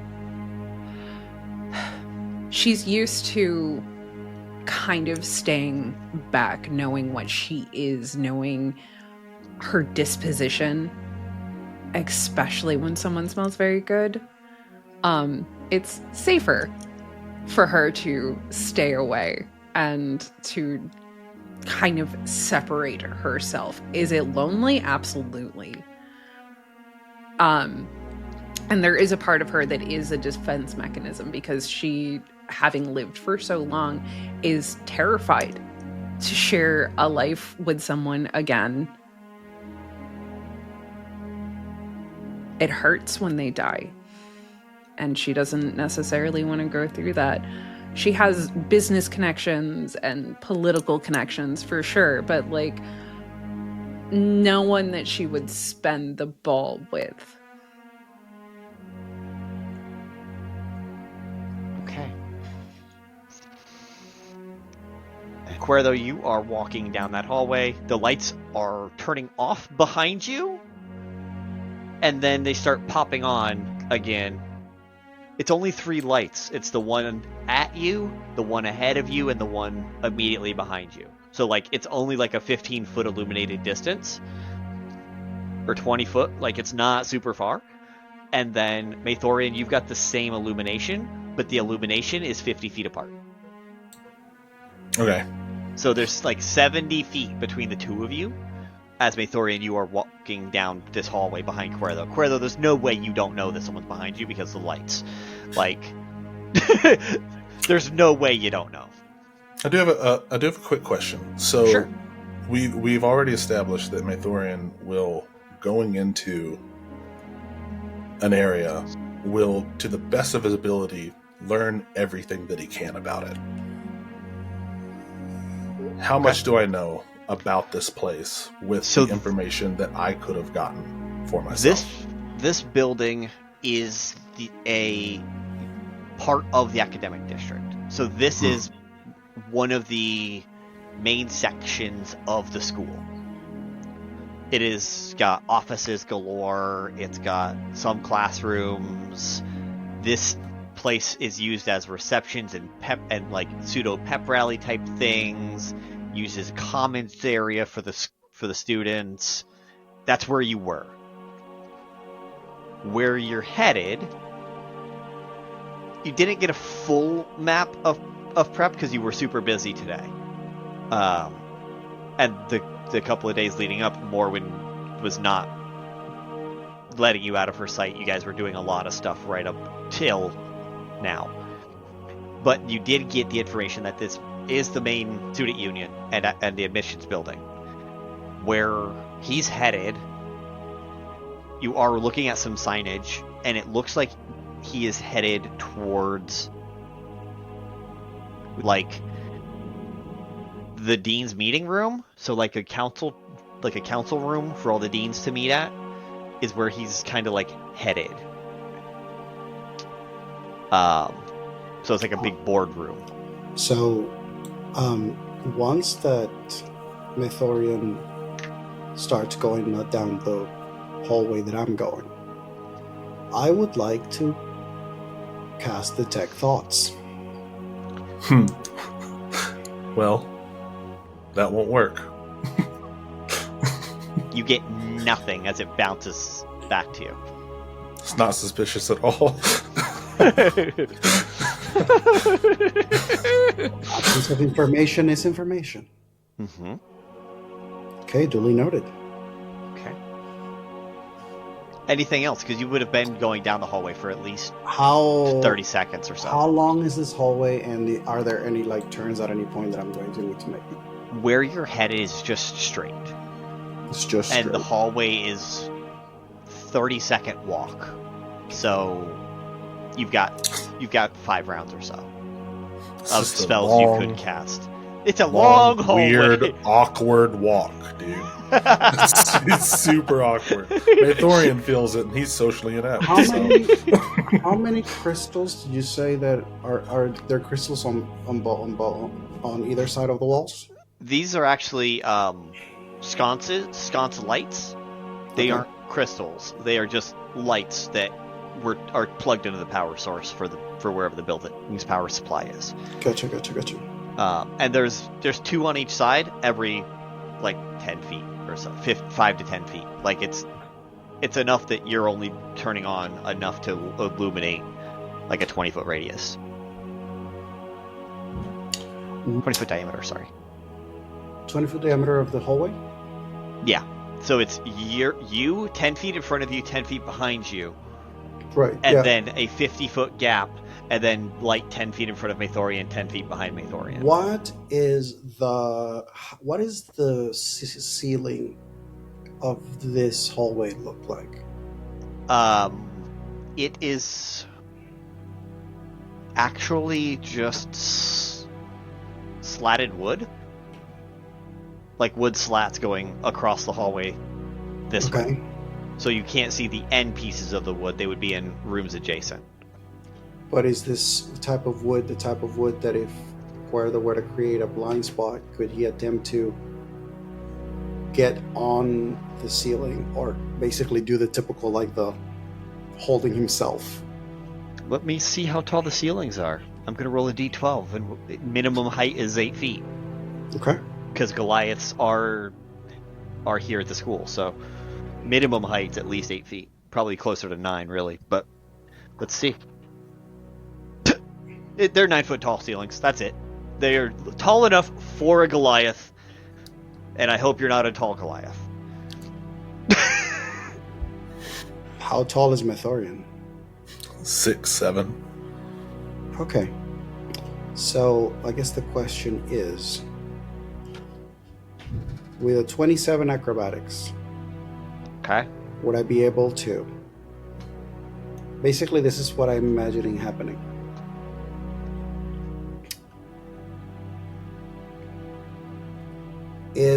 I believe is a 5 feet space up to 30 feet that I can cast Minor Illusion. Okay. And what Kuerdo is attempting to do is he wants to cast Minor Illusion right behind him as a mirror. Uh-huh. Or rather, not a mirror, but he's basically trying to create the effect of the spot where he is currently as if it was a wallpaper that is basically replacing where he's standing for, like, the empty version of the of that spot, and just basically this, like, vertical slab, so that basically cover the room, because it says 20 by 20, so I think it's up to 30 that I can cover, so I would want to cover that, basically create a fake wall, an illusion fake wall right in front of Maethorian that separates the two of us, so that when that wall happens, in that moment, Kuerdo literally rushes to the side and then literally wall runs as he just jumps up, reaches for one of the pieces of wood, and then just, as he once upon a time tries to cross, using his time when he worked at the circus, in one of the many lives, many monsters, many experiences that he's had, he gets himself onto the ceiling in a timing that allows it so that if Maethorian were to stop to wonder where he went, the lights that are currently illuminated are the ones that are caused by Maethorian, but also Kuerdo, but it doesn't show where he is because it's basically occupying the same You're space. hoping to be up high enough. Yeah. Yeah. All right. I'm good. You rolled the 27 acrobatics? Mm-hmm. Okay. Maethorian, can you pass that with a perception check? With a perception check? Yeah.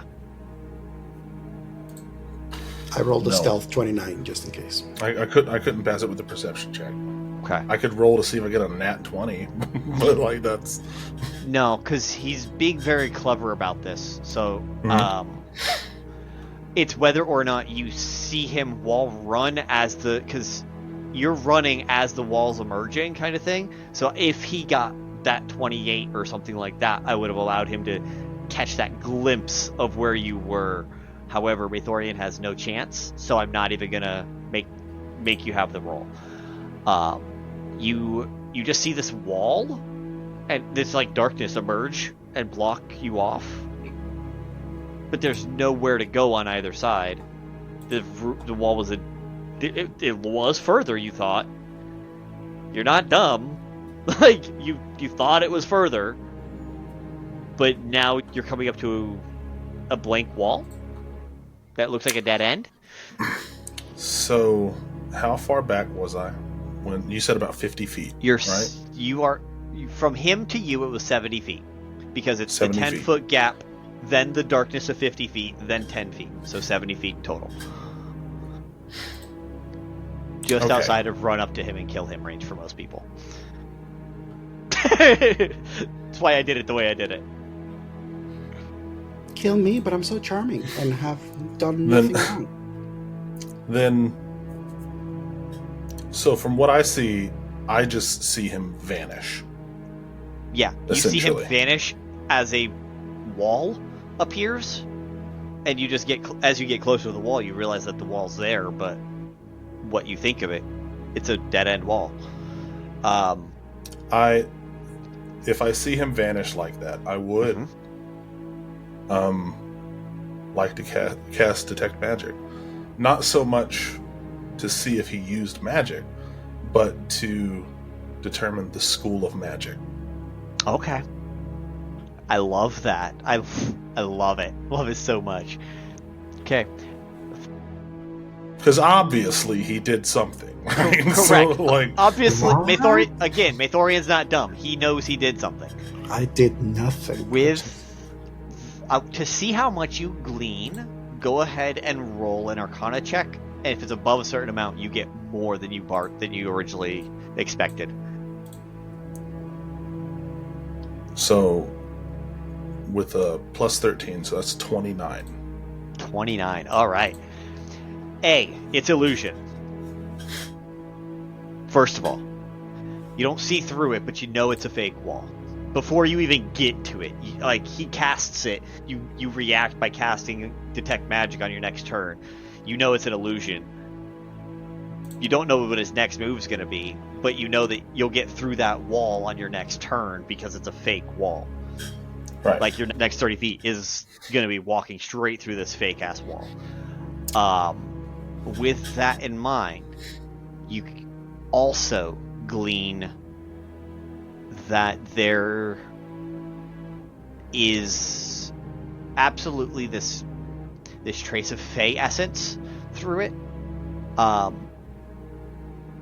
Leading you said further. I'd get more than I. Okay. Never Yeah. mind. Why is it More telling than me you. this? Okay. More than you go bargained ahead. for. You rolled high. I'm gonna reward the high roll. You glean a little bit of this Fey essence through it, and you can also tell that the person it's cast from. You've been studying magic a long time. You've been studying with one of the best. Mm-hmm. Whoever cast this was a very powerful spellcaster. Okay. All these things are leading you further down the hole of this is the founder I'm running up to and running into, because Fey, illusions, disappearing into what seems to be darkness right this second. You don't know what spell it is that was cast, but you do know that all this was fake. Everything he's been doing is trickery, it's illusion, and it's high level stuff, especially if he's trying to just block you and impede your progress.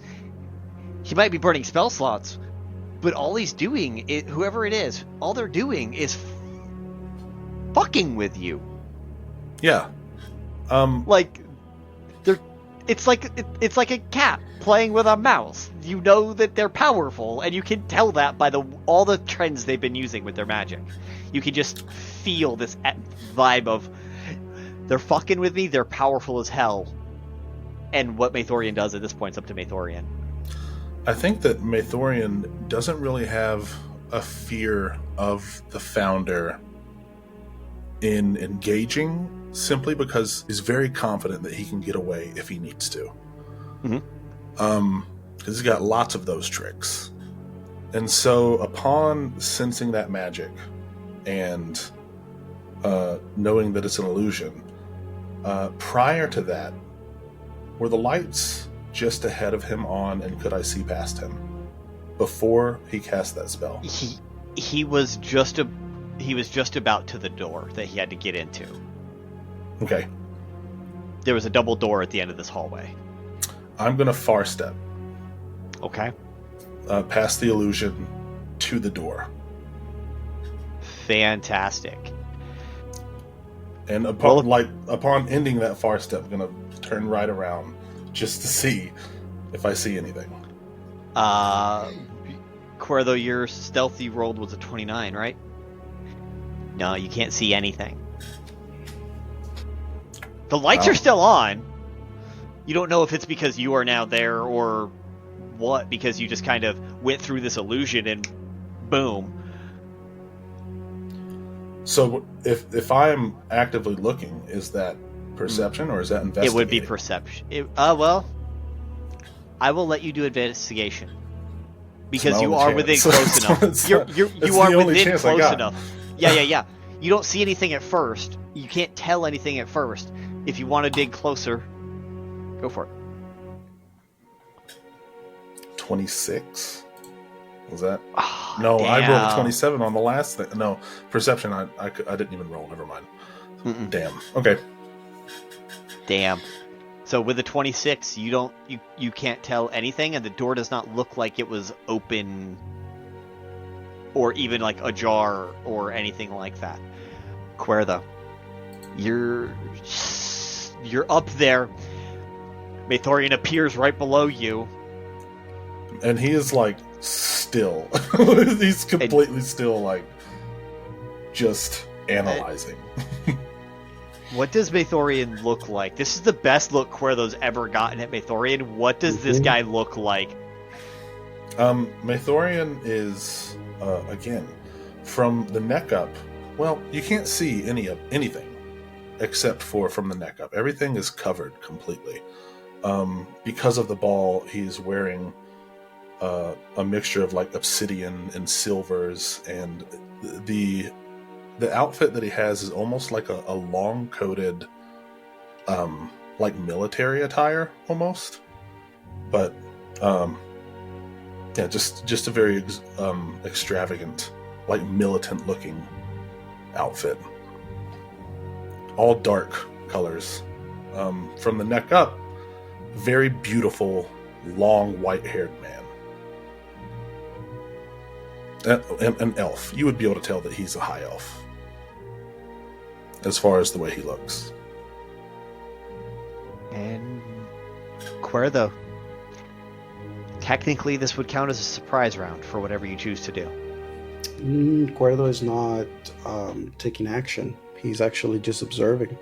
Because Okay. he's curious to see if this individual is going to go through the door or if this individual is going to leave. Because at this point, he's unsure. He has been followed. He knows that he was following him. He doesn't know the reason for it. And technically speaking, Kuerdo right now is like, it basically the equivalent of him getting his memories back. Not that he doesn't know how he, all the stuff that he's done so far here in Taliva, but because he now has a different type of intention. It's kind of like waking up and not knowing where you are or why you are there. And so everything that's happening to him is just like, okay, but why though? Like, okay, this door, okay, where is it going to lead me? Okay, now there's someone following me, but why are they following me? Are they following me because of the door? Are they following me because it's me? Are they following me because they're going to the door and I was just ahead of them? There's so much information that he doesn't know. So he's not making any like rash decisions. He's just in a very, I'm trying to figure shit out and trying to understand anybody who gets in the vicinity that makes me wonder, are they involved in something? Okay. And so Maethorian, you have as much time chilling there as you feel appropriate. If you want to keep looking around, you can roll another investigation check. You're still trying to beat the 29 stealth to find Kuerdo. Yeah, I literally have to roll. I'll just tell you, I have a 13 in my investigation, so I need to roll a 16 or higher to meet it. Okay. I think that he will give it one more. I am gonna, yeah. Can Kuerdo add, like, roll stealth again as a way of like making sure that he remains? The 29 is crazy high. Under most situations, I don't think he would think he needs to. Okay, because I rolled a 31. I'm just saying. I also rolled a 31. So. Doesn't matter, Victor. That answers your goddamn question. I love this. I love this entirely. So what does that? What does that look like? What does that look like with you readjusting your stealth? So, okay. So I have a question. Would Kuerdo be able to anticipate that this person is about to find him? No. I think he finds you because of your whatever like leg adjustment you're doing to try and hide. I think it's the typical like creak of the wood, because he's less like he was like holding, and then it's just that thing of you probably just hear the creak, and if you were to, I don't know if you were to look up, but if you were to look up, you just basically have Kuerdo just staring at you deadpan in like this like trap position. I was imagining you like just doing the classic trope of holding yourself up Absolutely. on the walls on either side. Absolutely. That's perfect. That's And wonderful. and Okay. if you look up, he's just looking at you in this like what this is how I hang. You know, like it's just I think that as he looks up and he sees this, Maethorian is immediately going to be like, "You're not him."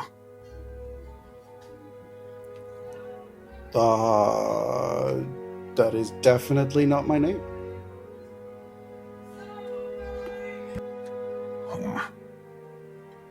A waste of my time. Hurtful. And then that's when Kuerdo like just drops and just like very gracefully just lands on the ground.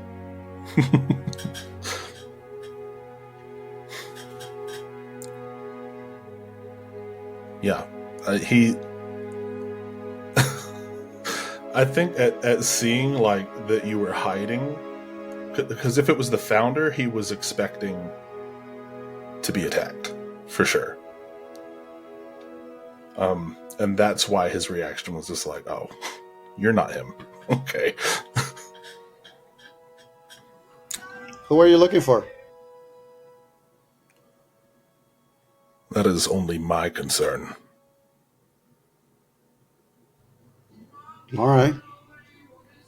Why are you running around making yourself look suspicious? That is only of my concern. Fair point. What's behind the door? That is only for my concern.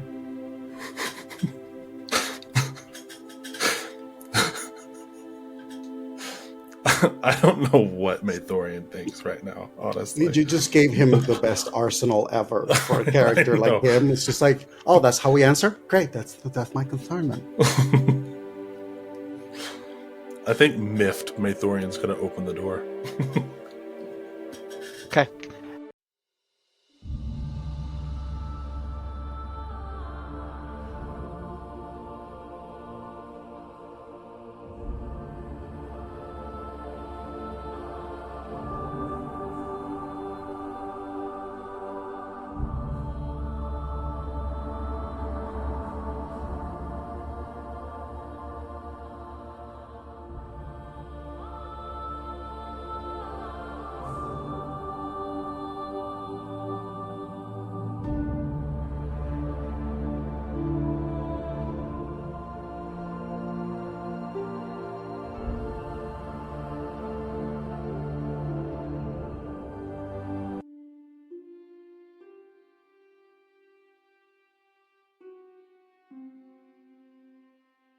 Are you looking for your next adventure to get lost in? Do you enjoy dark fantasy, horror, slice of life?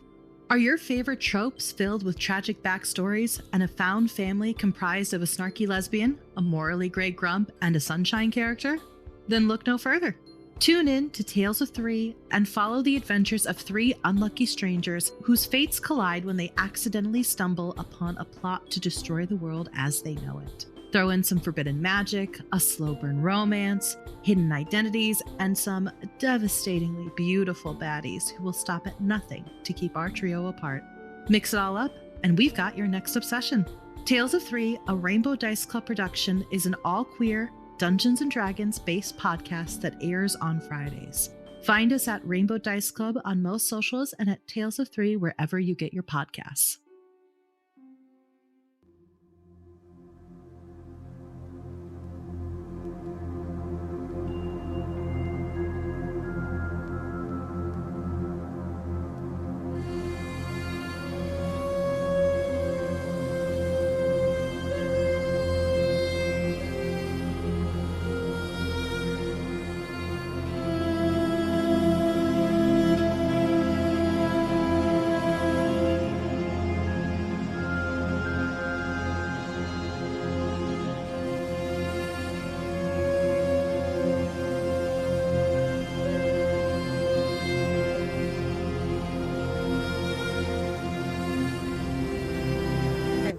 My name is Casper, and I am launching a game this year called Back of House.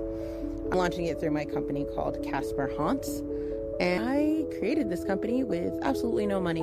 So I am doing a fundraiser February 4th, 5th, and 6th with a bunch of my friends, where we're going to play a series of food and restaurant themed one-shots where the audience can vote on best dishes or give advantages during some of the epic food fights, and tickets for a raffle because I will be raffling prizes.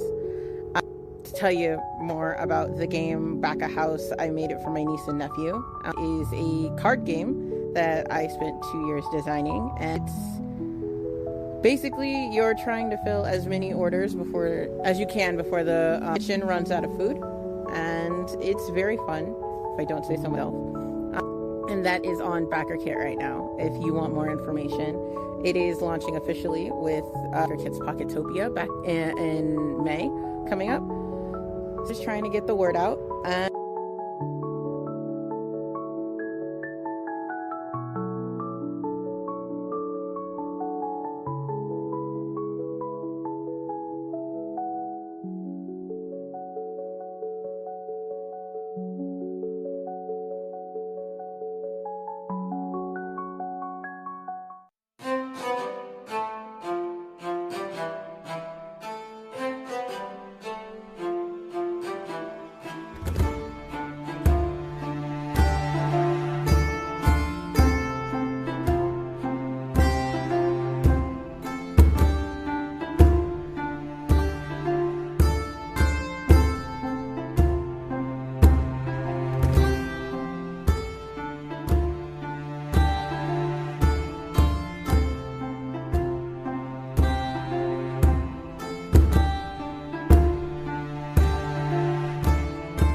This January, the Ballad of Hard Work will begin.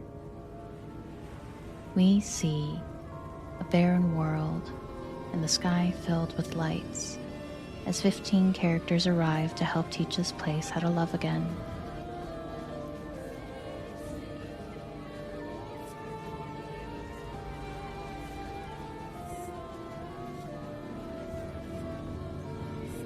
This January, come along with us in The Heart is a Dungeon as a different type of story begins.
Are you looking for your next adventure to get lost in? Do you enjoy dark fantasy, horror, slice of life? Are your favorite tropes filled with tragic backstories and a found family comprised of a snarky lesbian, a morally gray grump, and a sunshine character? Then look no further. Tune in to Tales of Three and follow the adventures of three unlucky strangers whose fates collide when they accidentally stumble upon a plot to destroy the world as they know it. Throw in some forbidden magic, a slow burn romance, hidden identities, and some devastatingly beautiful baddies who will stop at nothing to keep our trio apart. Mix it all up, and we've got your next obsession. Tales of Three, a Rainbow Dice Club production, is an all-queer, Dungeons & Dragons-based podcast that airs on Fridays. Find us at Rainbow Dice Club on most socials and at Tales of Three wherever you get your podcasts.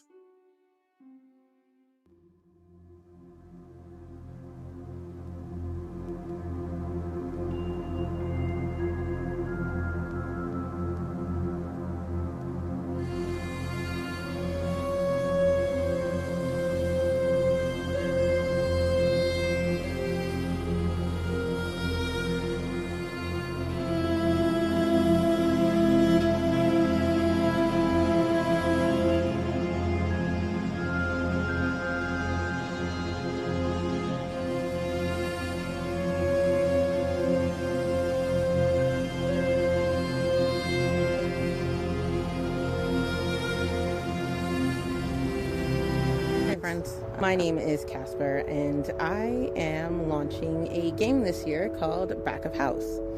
I'm launching it through my company called Casper Haunts, and I created this company with absolutely no money.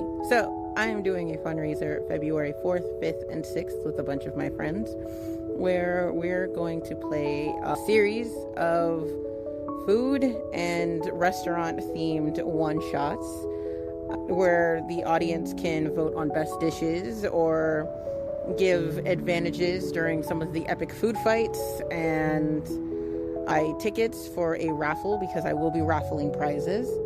To tell you more about the game Back a House, I made it for my niece and nephew. It is a card game that I spent 2 years designing, and it's basically you're trying to fill as many orders as you can before the kitchen runs out of food, and it's very fun, if I don't say so myself.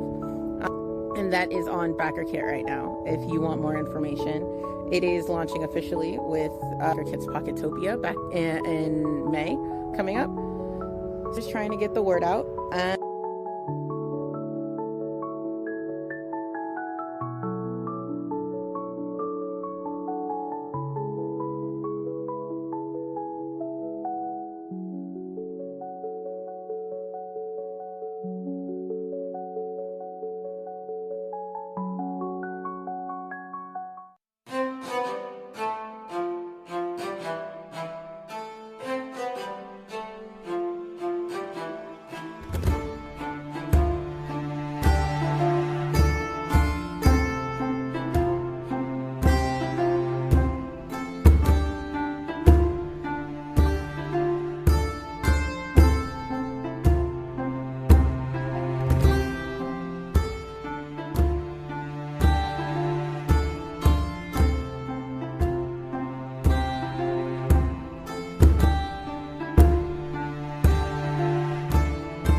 This January, the Ballad of Hard Work will begin.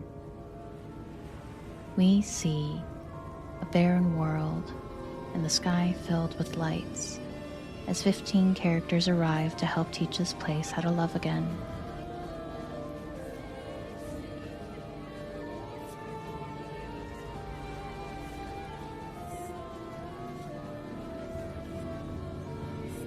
This January, come along with us in The Heart is a Dungeon as a different type of story begins.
Are you opening the door like with your still facing Kuerdo and just opening Yes. the door?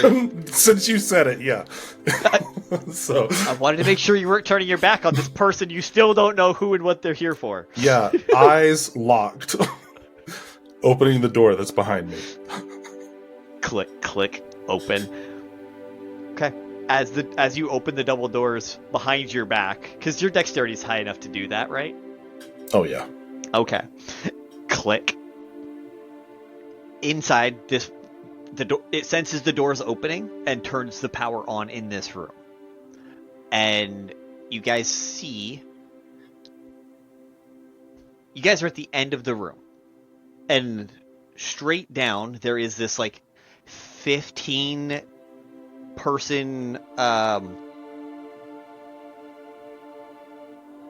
this very large, long 15-person table with a single chair at the far end that is facing out towards a very large glass pane window. Off on the left-hand side, there's a fireplace that is unlit. And mounted on the wall above the fireplace is a picture of the person who built the school. It's a Kalashtar in purple robes and a bronze crown that has a gear image on the right at the very front. And she's got a monocle in her pocket, just clipped onto the pocket of her robe. And you just see this portrait of her standing up on the mantle of the fireplace. Okay. I feel like there's a moment where Maethorian Kuerdo walks right next to you and staring at this frame, and you just hear in a very serious expression, "I'm going to ask you, and I'm going to ask you only once." And then he points at the painting and he says, "Is there any chance that you think she's single?"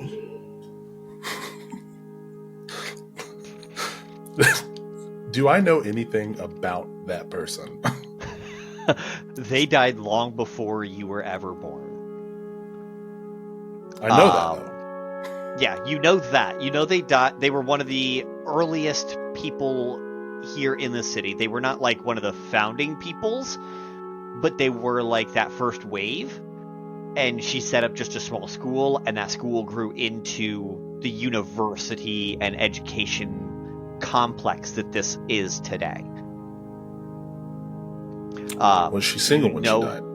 You know her name was Mistress. Ooh. Okay. Melisandre. All right.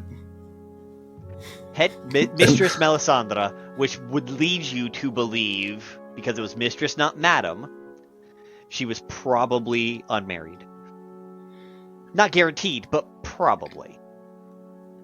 So, in response, just Mistress Melisandre?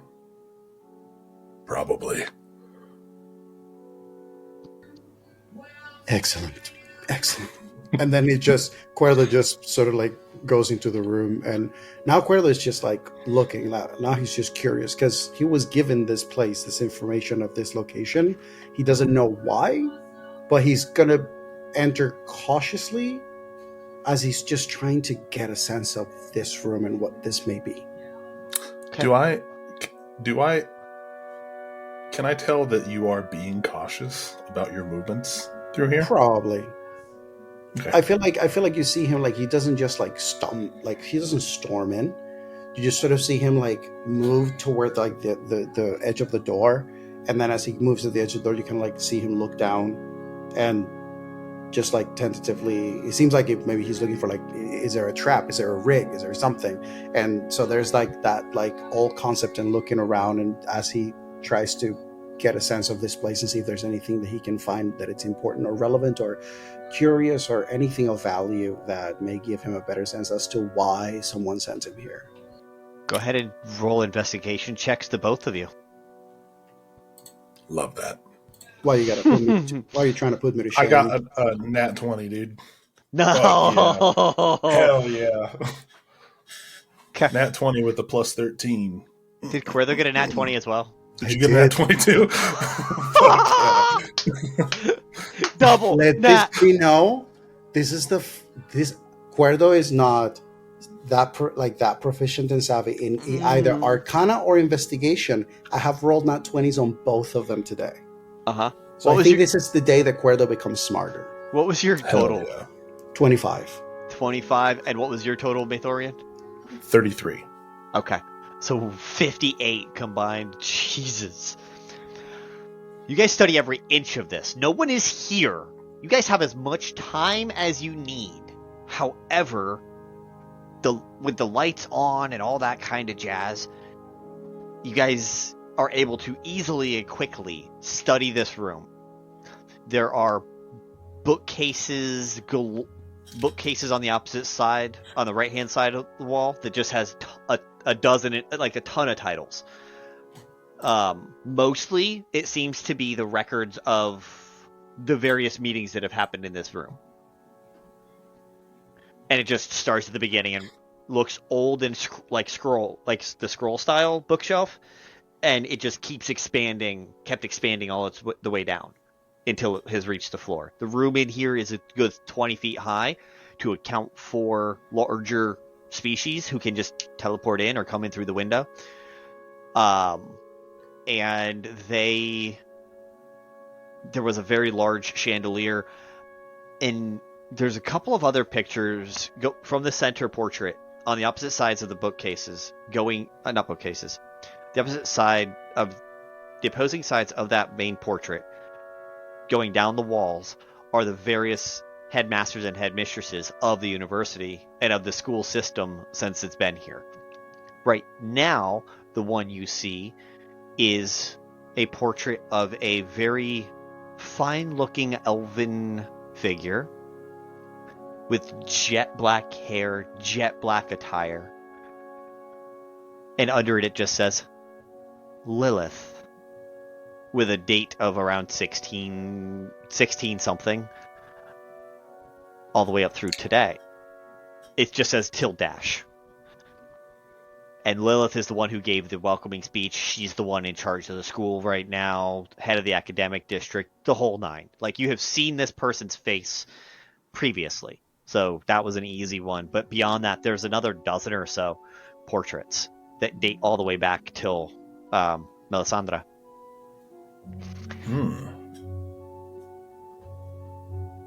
The fireplace was entirely unlit. Still is. As you guys investigate that, because you guys got the max you guys can get. We're going. The fireplace goes back about 5 feet, and then the flue looks like it goes straight up, but it's like actual carved stone. And there isn't anything, just looking from the outside without crawling in, it doesn't look like there's anything supremely suspicious about it. As the other one is checking the window that's on the far end of the wall, you guys see that it looks out to a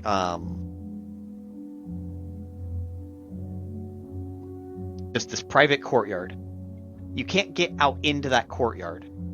However, in the middle, there is a statue of Melisandre looking to her right, and the picture of Melisandre here is looking towards that statue. Okay. I think we're both picking up what you put down. Okay. Yes, there were sisters, twins, amazing, great. Both of you get a Melisandre. We get a Melisandre.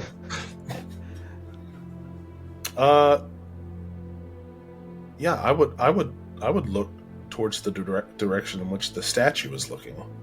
Then. Okay. So you, Maethorian, you were at the window while Kuerdo's poking around, looking at the fireplace, looking at the pictures, looking at the various stuff like that. You look, because she was looking to her right.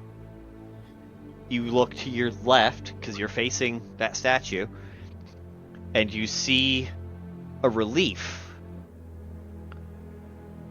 of Melisandre that is looking down, but not straight down. Like, not looking at that what would have been that Melisandre's feet, because this is just a carving of her face.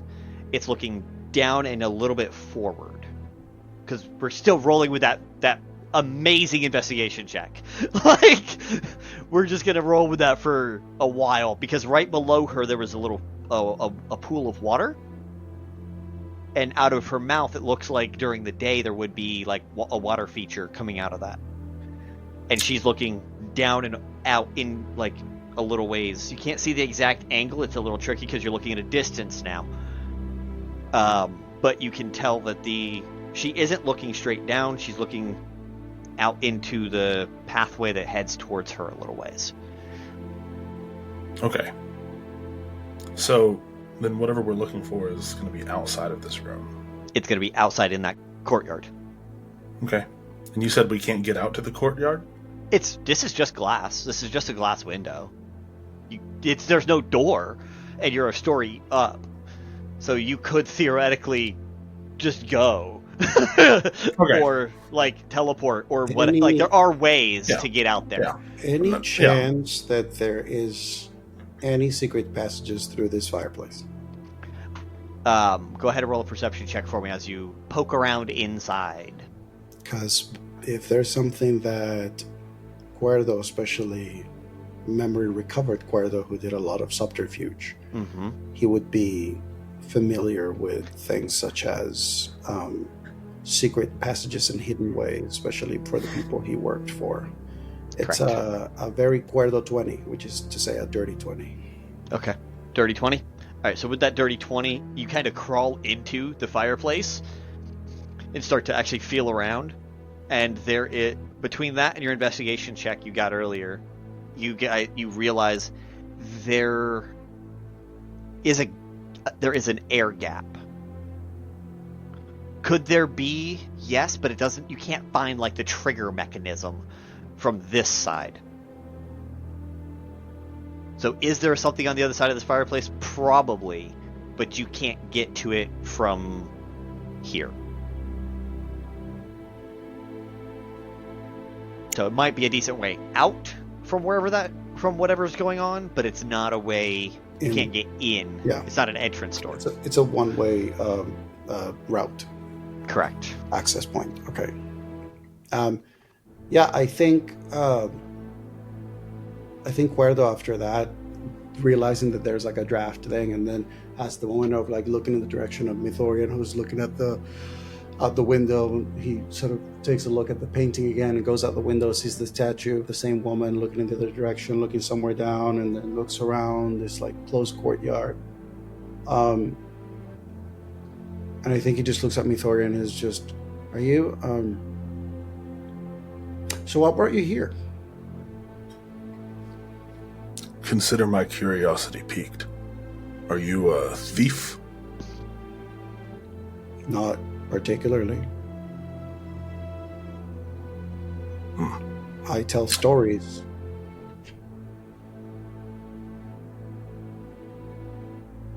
Thorian's going to turn and kind of knock on the window a little bit. Just be like, I think what we're looking for is down there. I think, as you're saying, I think what we're looking for is down. There's just a of literally just, you're hearing, I think what we're looking at, and then it's just a, and then you just see Kuerdo. I feel like you probably just reached for one of the chairs from the table, and then you just see him, and it just goes, see, if I was a thief, I was trying to break in, not out. And then he's just tries to climb off.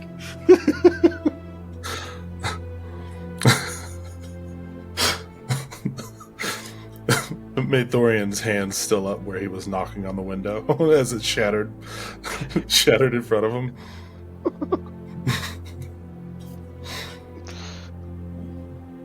I suppose. That'll do it. And he'll also hop down there. Okay. It's 10 feet. There's no damage for that. Like, it's just a bump. This window is not looking good. It's not a self-repair window, which you guys have seen before. And it's... well, that's broken.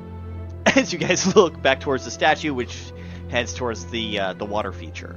I think Kuerdo does as he jumps out, and then Maethorian jumps out.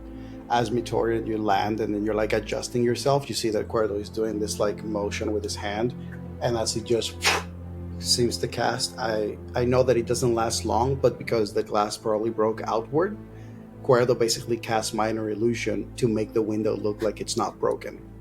So it only lasts a minute, but if for whatever reason someone were to rush right after the sound and were to open the place and look around, they would find that the window is not broken. At least it doesn't look broken. So hopefully it just prevents people from wanting to look further. Like, open the door. Okay, everything looks fine. Right, exactly. Everything looks Turn fine. around. And literally, as they close the door, like the illusion disappears, and it's just this gap. I think that there is like a level of Maethorian's perfectionism that is about to kind of take hold for him, and he's going to be like, an illusion, please. And Maethorian is going to kind of whip around and use Fabricate to reconstruct the window. I feel like this is the mirror version, so where you had the finger on the window where it broke, Kuerdo has the hand out where he cast the spell, and then you cast the other thing, and then you're just looking at it like...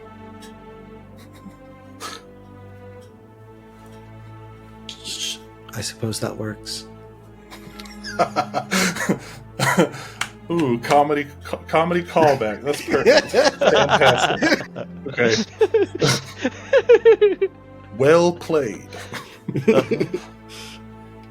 Okay. You guys head towards the water feature. And as you guys get close, there are no lights out here. You just have the slight moonlight that's coming in. You have the starlight. About this point in time, you guys walked enough, you guys talked enough, you guys dug around enough in that room. It actually, right up above, you start to see darkness spells casting, covering the sky of the city that you can see.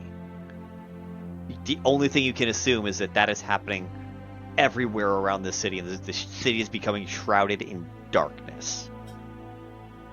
Morwen has a sneaky little scry on the founder after he so unhelpfully danced with her and told her absolutely fucking nothing. So you failed the roll.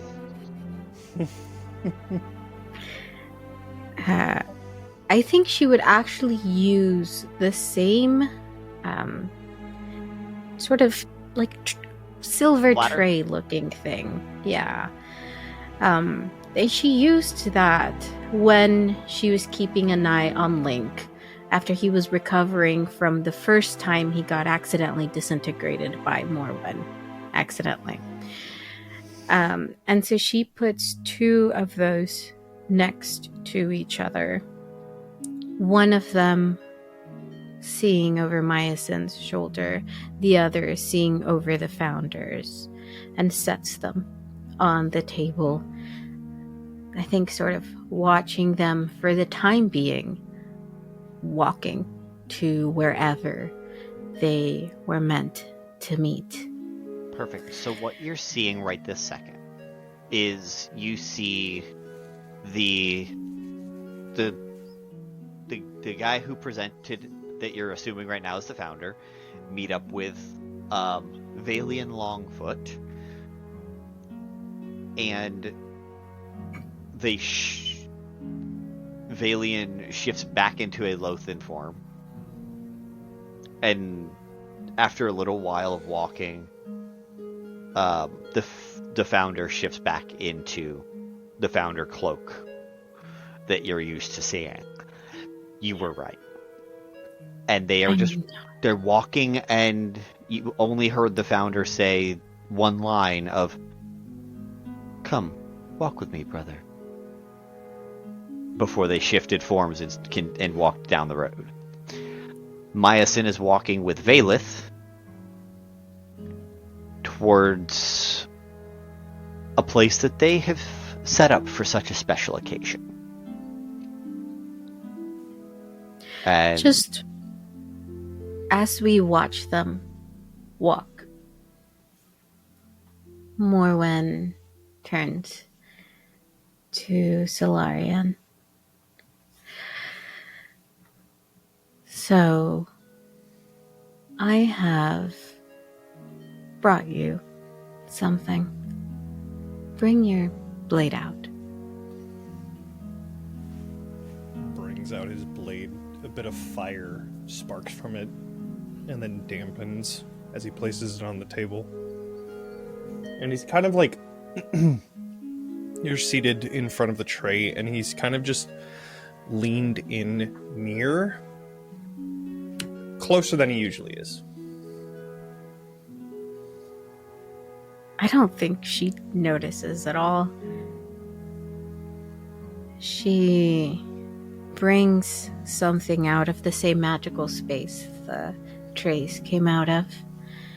Scrying trays, they're special. And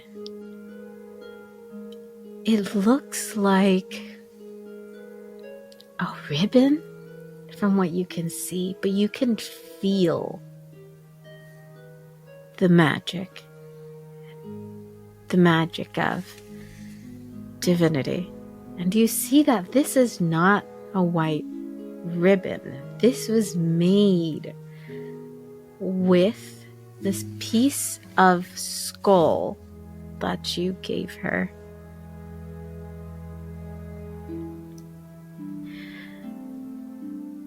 There is a difference from using real essence of divinity and physical parts or physical manifestations of it. So, while this will not bestow you with more divinity as a person than you already contain, I am sure you did not expect it to. I did what I could, but I think you will find this satisfactory. And if you see it up close, you notice that it looks closer, honestly, to the material that rubber bands are made of. It does bend, but it seems to have actual shape and hardiness to it. She puts her hands on your blade and then moves toward the pommel of it and begins to speak in old language, probably closer to... No, she would say it in Celestial, so I don't know if you'd understand. Mm-hmm. You probably do speak it now. Yeah. So you would recognize that she is speaking in Celestial to get that to bind itself around where you hold the sword. And it's nothing, the words themselves are just a binding spell, essentially. When she's done, you see that it glows for a second, and then the light fades out. And as the light fades out from the little thing she wrapped on it, the light then travels up through the blade itself and then shimmers away. You will find that it will be able to cut now through things that protect themselves using divine powers. And Perfect. for mechanic reasons, essentially, some divine beings will have resistances to damage that is not divine. Your blade is able to overcome this resistance. Amazing. Perfect timing. Yep. And she moves her hands away from it, sort of smiling to herself. You can tell she's kind of proud of what she did. And she sits back to continue to watch the trays to see if anything has changed. Solarian will then grab onto his blade and just slightly cut into his hand.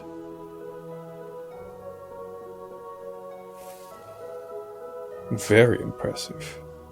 And then he'll sheath it as the wound closes, and then he just finishes up the little blood that was there. I do not think you would have given me an object like this to work with if you did not think I could do it.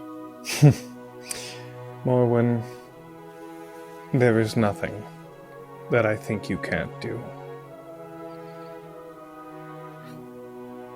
I think for the first time during the entire night that you've been escorting her around, you get like a genuine little half smile out of her when you say that.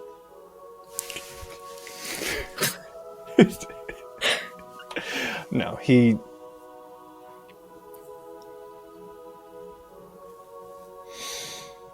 So...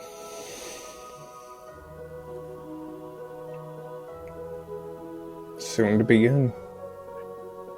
Are you ready? I don't think it matters if we are or not. I can't wait. Seeing both of them in the same place, knowing that they're coming to their end.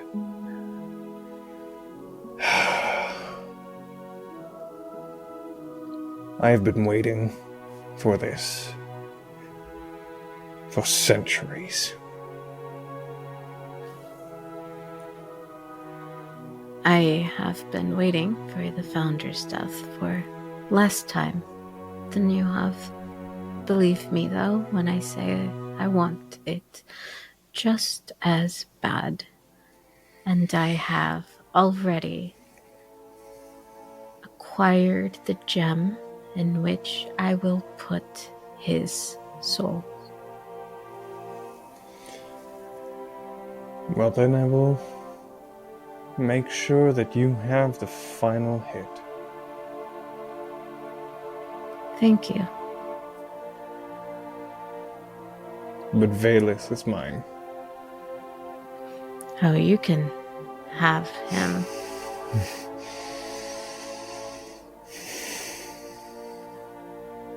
I think I will enjoy watching you carve them apart. You can see he wasn't very worked up until he started talking about Vaelith. And now you can see he's starting to breathe a little deeper. And as he was leaning into the table watching, now he stands and he's going to start pacing. As if almost like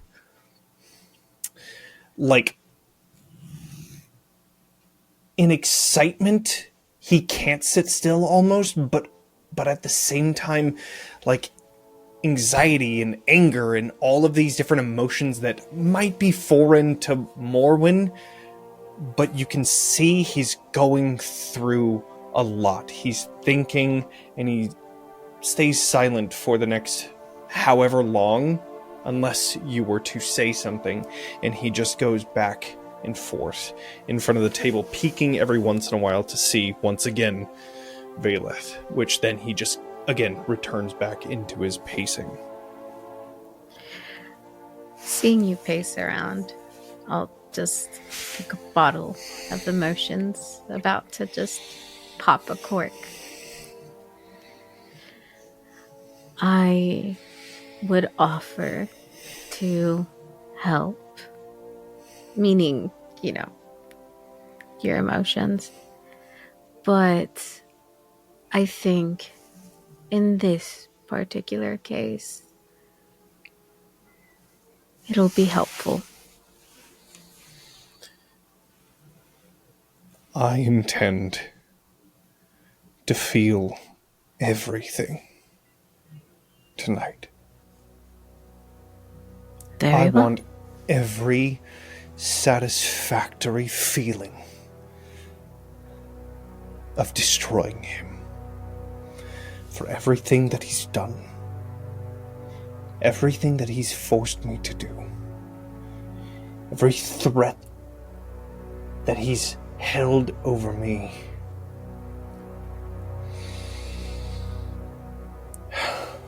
The sweet release of his death. I want it all.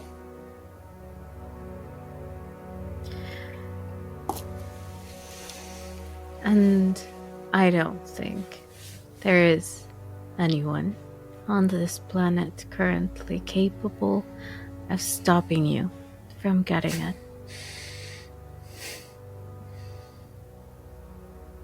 I would like to meet the person that could.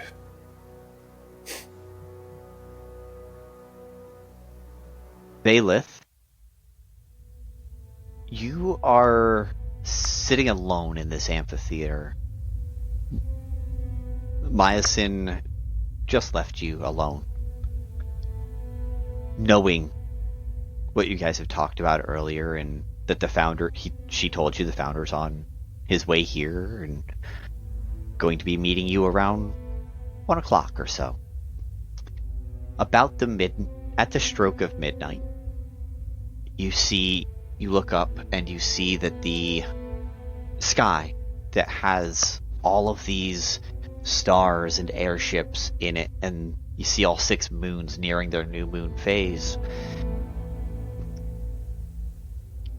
You see it start to go dark, and then other spots of darkness emerge as they begin to weave themselves together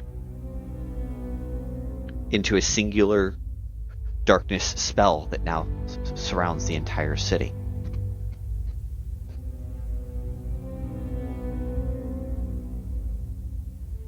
What's Vaelith thinking about at the moment? You would probably see him sitting, contemplating, looking at a glass of wine, even though he hasn't been able to taste and feel anything for millennia. And you would see that he kind of swirls it around in his arm. He looks up at the sky.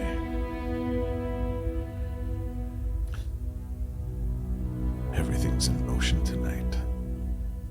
See, he's got something up his sleeve. What it is, I don't know.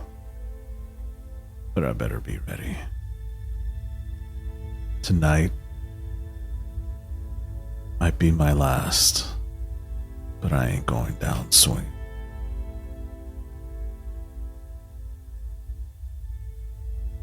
And then he'll get up, he'll walk around just to make sure preparations are still in order. Then he'll just stand, look out into the moonlight, let the moonlight hit his face. For a second, you can see if Vaelith actually feels the light, but he doesn't. He has that sigh of almost regret but also longing. As it's been a very long time since he's felt anything. And he just stands there. Takes one deep breath like it mattered. And just wait.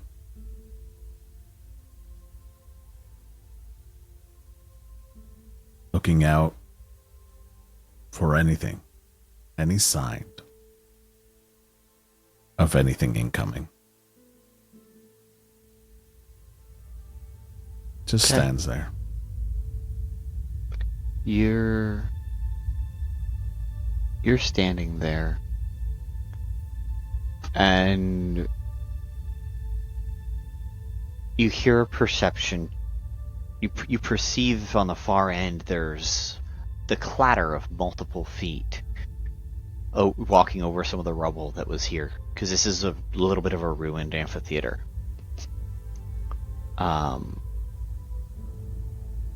And the camera is gonna go over and pan on the founder, Aelothin, and Lupine standing there. Do they all look the same, or are they? Not yet, and Vaelith can't see it. Okay. It's just out. You hear it, and you know they're coming. You know that more than one person is coming. Got it. The stroke of midnight, the orchestra swells. You just see the roof retracts as about 8 different darkness spells go off simultaneously, as the stars and moons that you can see disappear. Any nearby airships that were on the other side of the darkness spell, you no longer see. You are in a lit space, so your dark vision does not necessarily, you do not have to need it right this second. But as it swells, it then drops right back down and ends the song they were on. And Jaden, that was your cue. Jaden slams her tail down, causing a very audible 300-foot sound of sugar-coated thunderclap. Harmless but echoing through the hall, a burst of glittery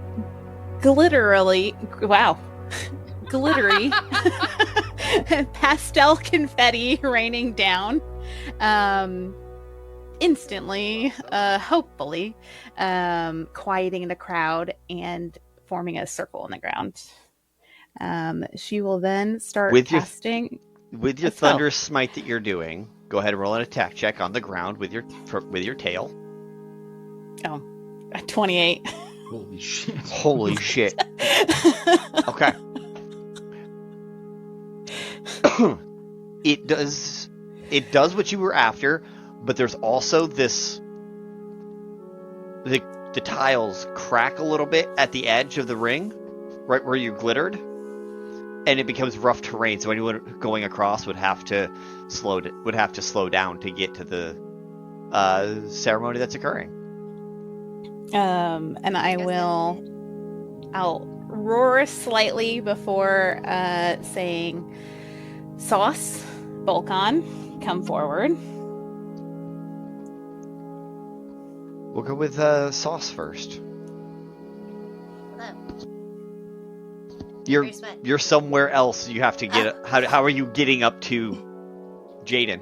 Where are you? Where are you going? I imagine at this point, I think Sauce is like shoveling random tiny little snacks into her brow of holding, and then you see her like kind of like with like a little snack in her in the corner of her mouth, and she's still like scribbling furiously, and you just see some like pictures on the napkin and like maybe 17 words or so, but there's like very intricate like arrows, and it's like all things she would understand, but if anyone picked this up, it would be like, what is happening on this paper? And she'll go to get up, and I think she's like actually sitting underneath a table so that she could focus, because if she can't see anyone, then she can't get distracted by anyone. So she goes like missing for all of 3 to 5 minutes. I'm gonna roll a d4 and then I'm gonna add 1. You could also roll a d5. No, I can roll a d5.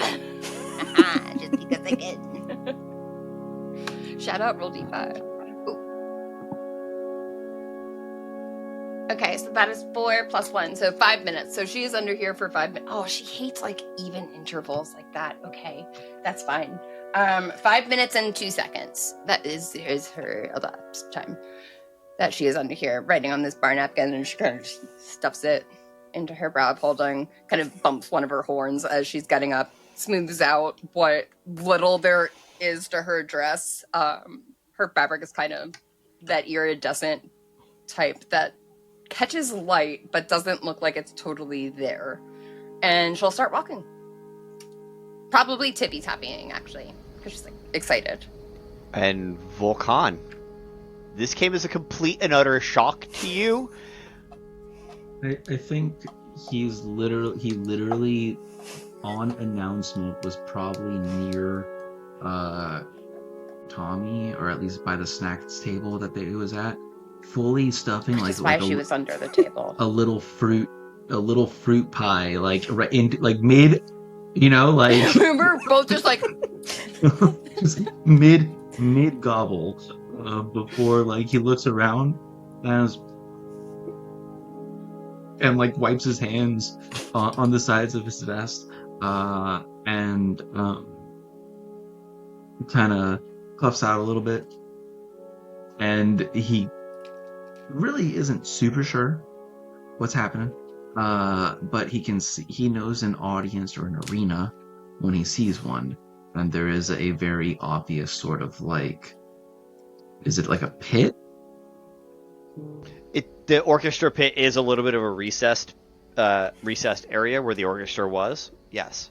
Okay, so I imagine he would dust his hands off, make eyebrows at his friends, and then kind of go to catch up, making his way kind of. If you look at Sauce and she looks at you, she's going to message you. You ready for this shit? Okay, great. More tippy taps up. I don't remember. Is Sauce's telepathy one way, or can I speak? You may reply to this message. I may reply. I mean, if we're gonna dance, right? Like I was snacking, so I'm a little worried about that. But other than that, I'm okay. Well, there will be dancing. The rave is about to start, but there's. And I think this is exactly when she enters your, 5-foot presence, Jaden, just for comedic value. Realizing she's like, oh, you don't know oh, right, you're not a Fae. But the reason why she didn't think about this is because she feels so comfortable around you, she just kind of assumes you know everything. And so when she realizes she doesn't say something, that's, very strange. She's like, oh, shit. Okay, well, Vulcan dusts off his fingers for a nice little fruit lemon meringue and makes his way into the orchestra pit. Pitter-pattering behind Sauce on his way.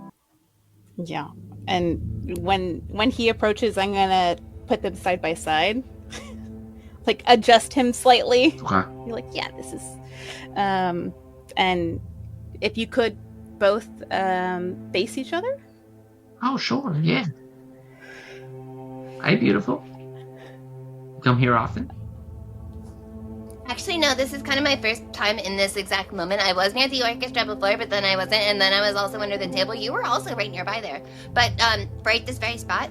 No, but I could. Yeah, if you both could boulder parchment shears really fast. Oh, yeah. All right, sure. Right on. Ready? Yeah. Okay. Boulder, parchment, shears. Gotcha. All right, best 2 out of 3. No, it doesn't. No, well, I don't want. Here, bring your little hand over here, right? I chomp it with my scissors. Okay, But I just alright. like use my 2 little fingers. I'm like, All right. I feel like. All right. Okay, no. It's all right. Boulder's a good choice. Yeah, no, it's classic, right? But like, don't worry, don't beat yourself up. why would I do that? That's silly. Do it again. Best 2 out of 3. And Jaden's going to be grabbing out a braided, hand-dyed wrap from her bag. Once Vulcan's, so he might notice that, but now transformed. It makes up 3 cords tied together with a red string. The warm brown blue of blueberry muffins. 1 in dual shades of gold, matching sauce in Vulcan's eyes, and 1 shimmering purple cord with opalescent glitter. Now, if you both would hold hands, looking into each other's eyes, eyebrowing with soft smolder, and not a staring contest. Okay, I blink. Not a staring staring contest. contest. Just like if it was just us, right? Okay, that's easy. And I'm just gonna, command the whole room to be quiet. And Okay. I'm so happy. What's your saving throw? What's your DC? DC 16. There is some light murmuring as they're trying to figure out what's going on, but overall it is very hushed because the band has stopped playing. It is damn near dead silence because the orchestra is actually packing up. And they are trying to figure out what is going on because this was not anything anyone expected. As you guys sit there and it's just before midnight. At the stroke of midnight, the band rises up, and it raises a crescendo as the music gets louder and louder and faster paced as the roof begins retracting over the top of the ball floor. And so not over top where you guys are at, but over top of the ball floor.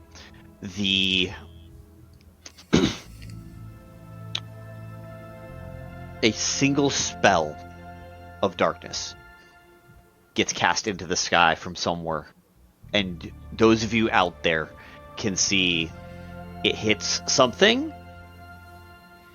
And then you see, it starts to spread. And then nearby, you see other darkness bits begin to spread as eventually the entire city is just covered in darkness from top to bottom.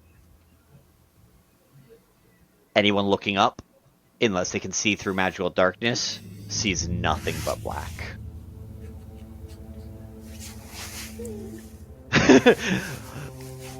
Yes, I'm aware the vampires in the room can see through the darkness. Hey. But unless they have those visions, all they're seeing is this jet black as the band quiets down, calms down. And then it sounds like someone takes over a microphone? Lilith, Viola, you guys see this gelatinous dragonborn, a satyr, and Viola, you would know Vulcan, go and take right up in front of where the orchestra pit is turning actively into a DJ stage behind them. And a wedding is happening? They hijacked your party, guys! That's okay. Lilith is out. She just steps into the shadow, and then next thing you know, she's in her office, away from all of that. Like, it was your party on your property. You could have stopped it if you wanted, but No. It's easier to let the riffraff do what the riffraff does. Correct. Viola, down in the crowd of the people watching this impromptu wedding, as they finish, the stage turns into the DJ stage. And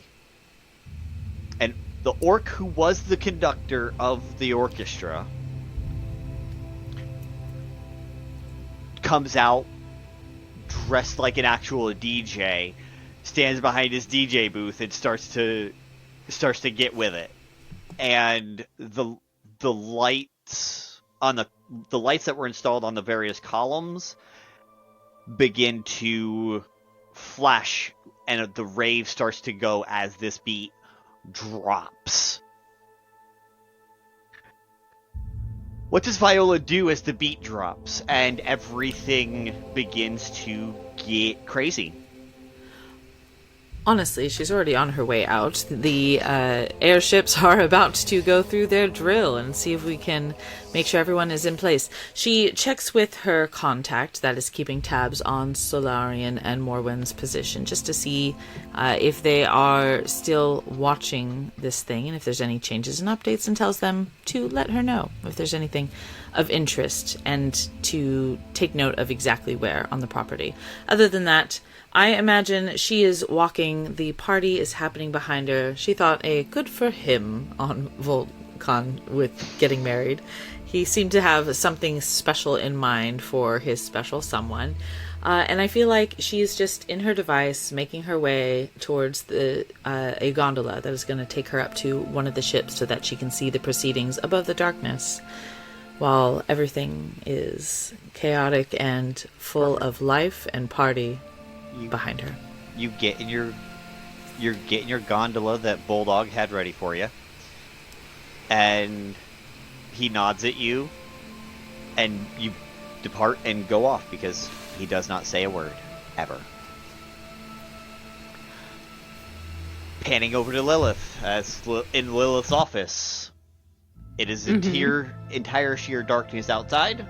Except what you can see, of course, which is you can still see everything normal. You just see like this dark veil over top, like this ethereal darkness. She did help create this spell, so... Yes. What is Lilith doing in her office? So after talking to Morwen, after finding out her fucking library was destroyed, and a handful of other tidbits of information that were dropped, she is sitting at her desk and in a gross use of power, using her shadow tendrils to grab tomes and bring them over to her desk. So, and it is just an ever-growing stack of different tomes, and she is quietly sort of going through them and organizing them in a way and pulling specific bits of information that could potentially help, but also some of her own sort of curiosities.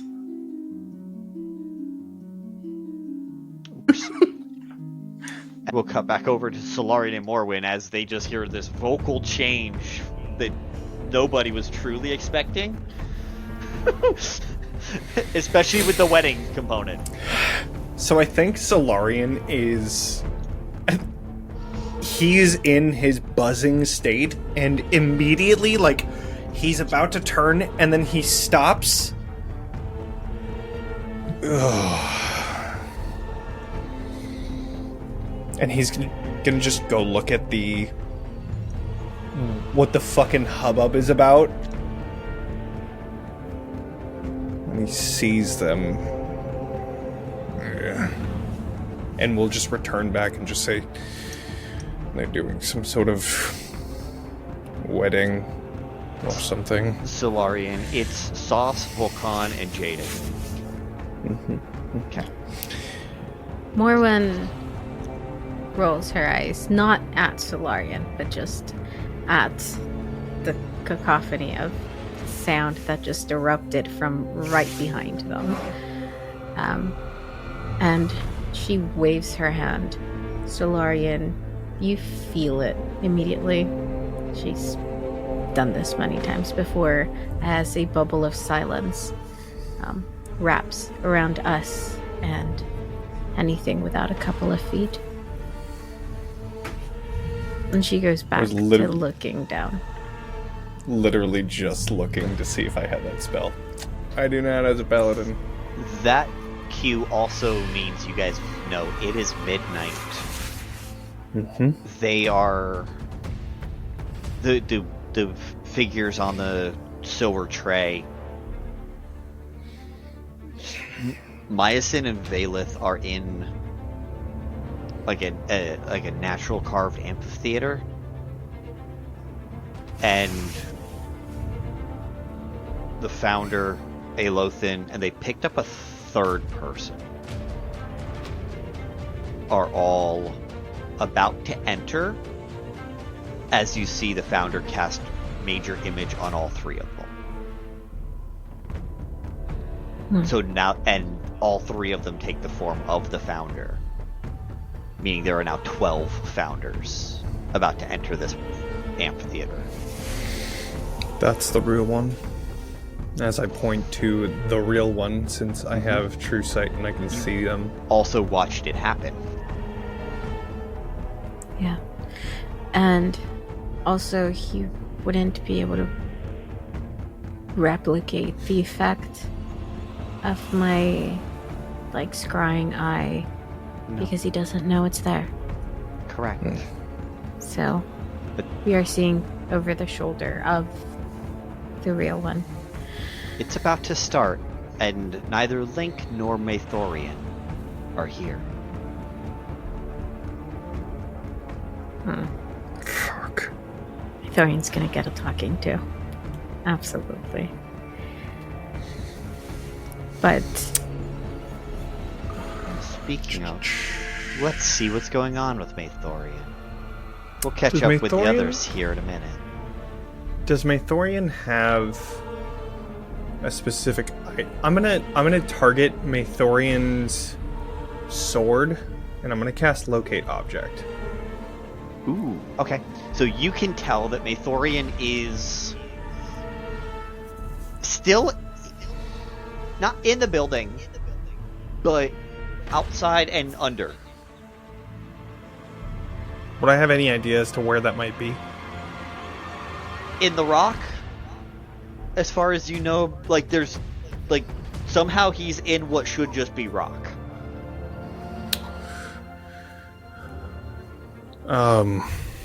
Every map, there's nothing about anything being underneath. Point to where, like, the general direction as to where I can sense him, and just say, he's there. You see, she doesn't look very worried. Well, wherever he is, he should be on his way here. And with a very good explanation. If he was in trouble, I would know by now. Right. I'll let you know if there's anything that changes then. And Link, well, he sort of just shows up whenever he wants, doesn't he? I wasn't even going to waste the mana to try and find where he is. Yeah, eyes back to the trays now that it looks like things are beginning to pick up. Yeah, she will command everyone to listen to what I have to say and be prepared to participate. And she looks to everyone, and then Sauce and Vulcan. She asks, "Ready?" Oh, yes. I think it's... Yeah, so fun fact, so like in the Feywild, engagement only lasts like, you know, like a few hours. Also, so...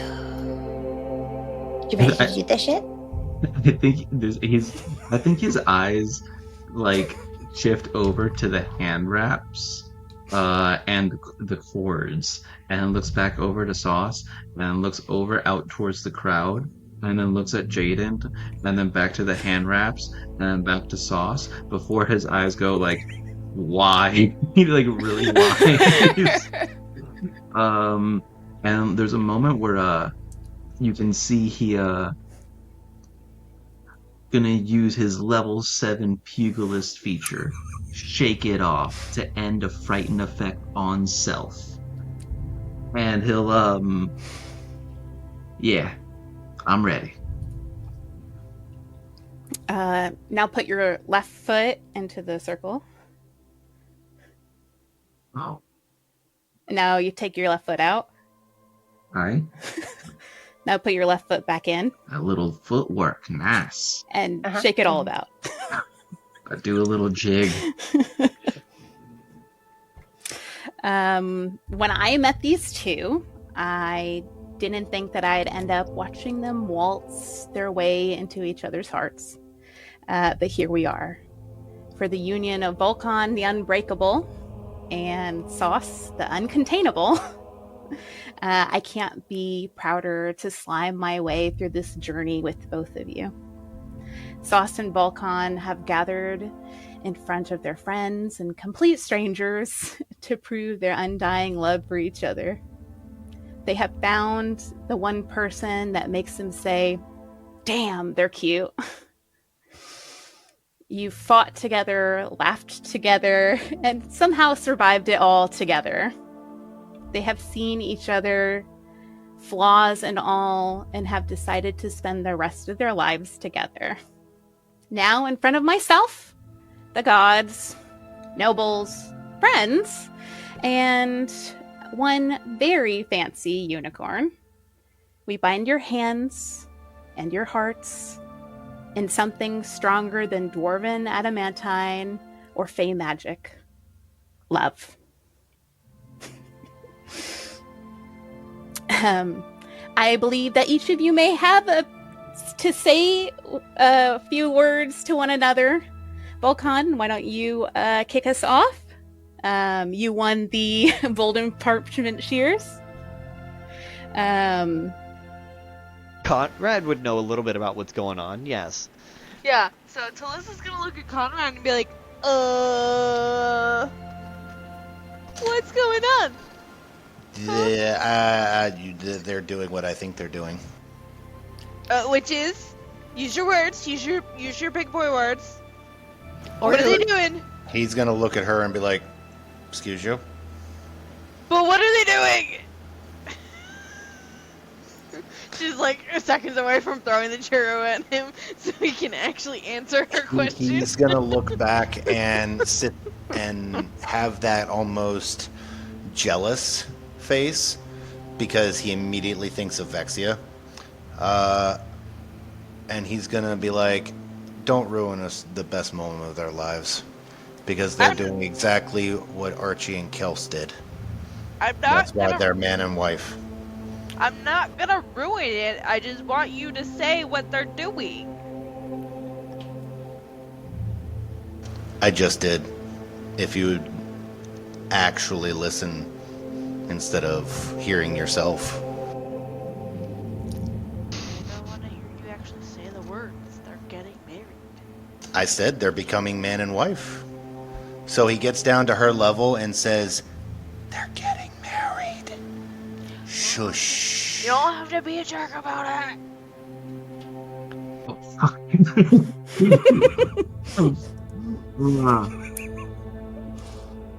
What, like, you mean like what, like vows or like? Yes, yeah. Let's see how hard you hit those vows. Okay, right.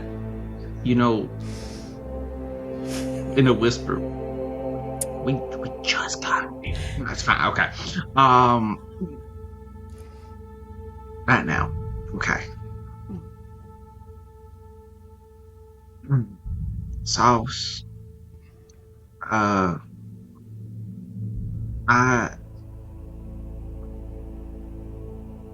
It's strange, right? Because I spend most of the time wondering how I got so lucky to get your attention.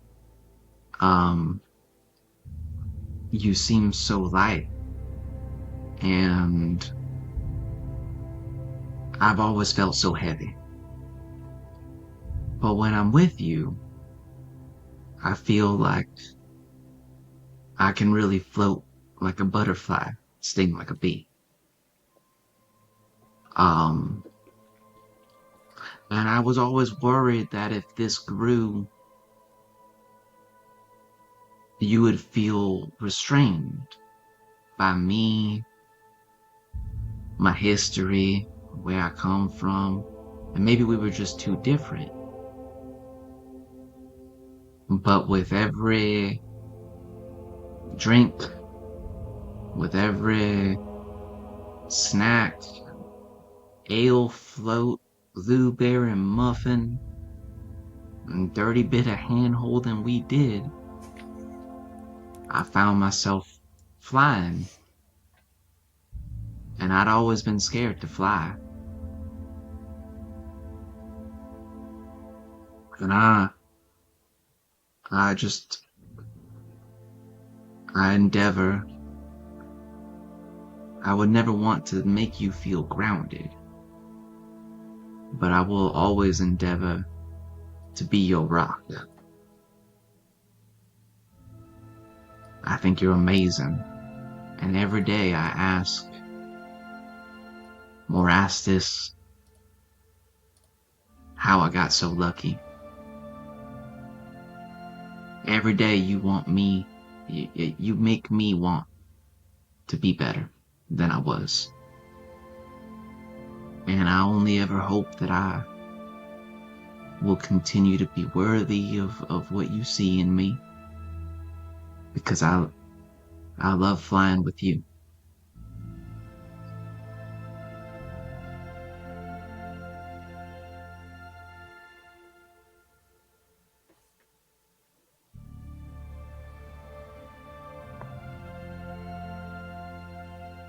Oh man, how am I gonna? Well, how am I going to top? No, I mean, there's no topping that because we top it. We do be topping, yeah. Later. I was checking out the garden.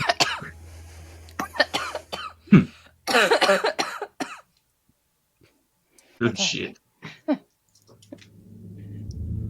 Oh, yeah. See, I was kind of focused on like you doing the birds that I kind of forgot that I had to do the birds immediately after. So, okay. Hi.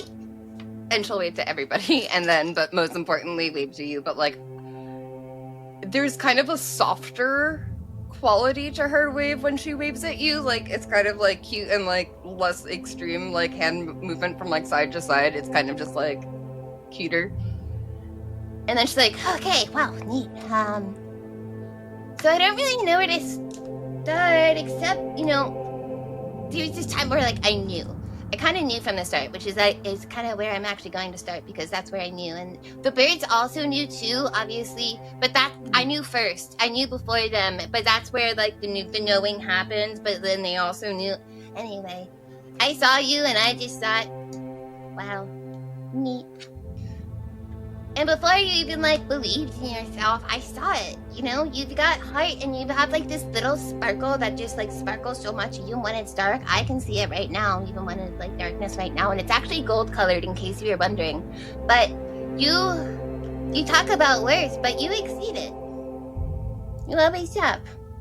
Oh, boy, here we go.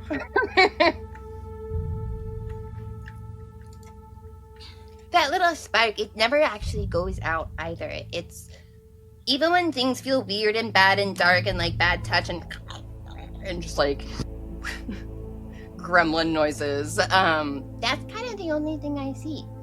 And like the other thing is like, well, there's actually like a lot of things. There's like a lot of other things, but I'm only gonna go through like a few of them. Like maybe like the thing is you're incredible without trying. You just exist and the world feels better. It feels softer and kinder and shinier and greenerier and sparklier. And, like, everything's gonna be okay. You make people and everything and everyone better, and you don't even notice you're doing it. You just are. And, like, listen, I love blueberry muffins. They're amazing. Thank you for introducing them to me. I do. They're warm, they're sweet, they're buttery, they're fun, and you can, like, cuddle right up in them. But, love, this, you know, it's better than that. Because, like, blueberry muffins don't have magic hands or magic friendship bonk sticks of sleeping or whatever the fuck the name was. I'm so sorry for forgetting the name of that magic stick, but they don't sigh when I talk too much, but you do. And for the first time, you're not sighing the bad kind of sigh.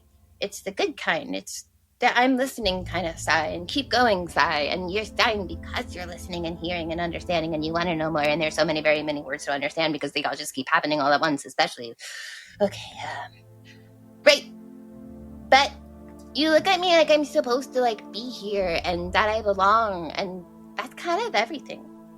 And you're the first one to feel like home. And that's all I ever want to ask. As long as we ever get, is just keep seeing more of you. Oh. Okay, we're good.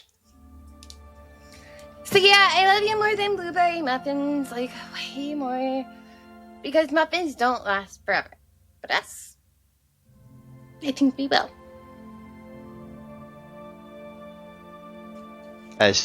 Before they answer, can I ready an action? You sure can. What is it? I want to sit there and take 5 of my Thunderburst mines and get ready to cast launch objects so they explode up in as actual fireworks. That's adorable. Okay. And then you hear, after they both agree, and Conrad, it looks like he's prepping something. Jaden continues on. If anyone has any objections to this union, catch me outside in the street after this. I was just about to say in a loud, big-ass voice, if anybody says a word, I will send you to the 9 hells. Yes. As the Valzer said, Jaden just wraps your hands in that cord that was brought. In a combination of both the Fey style of hand fasting as well as the Dwarven style and the style from Castamar. And Jaden, I will let you continue with what you're saying since you've finished patting your eyes.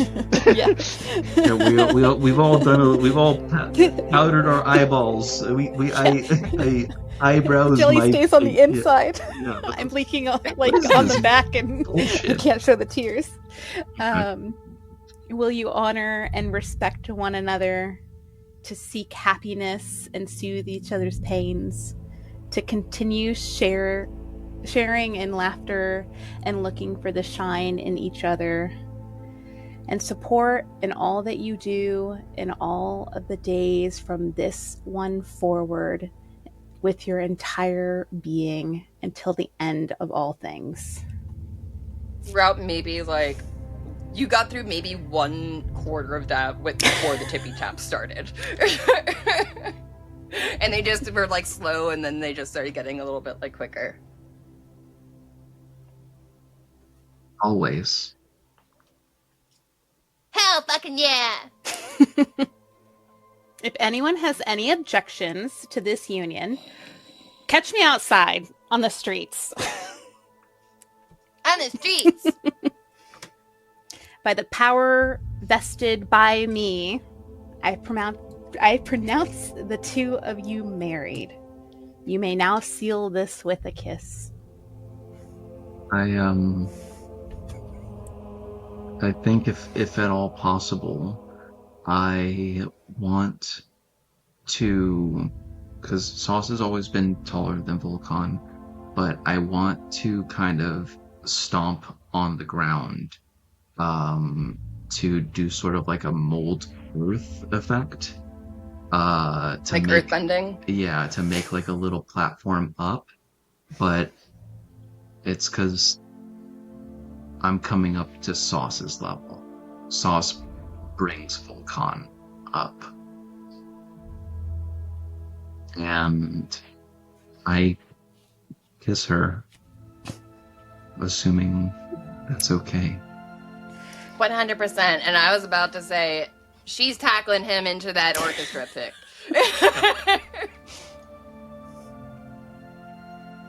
And after the kiss, is there anything either of you wanted to gift each other as items as a part of this whole ceremony package? Yeah. I didn't prepare for this. Is this how it feels? Yes. Oh, not so funny all of a sudden.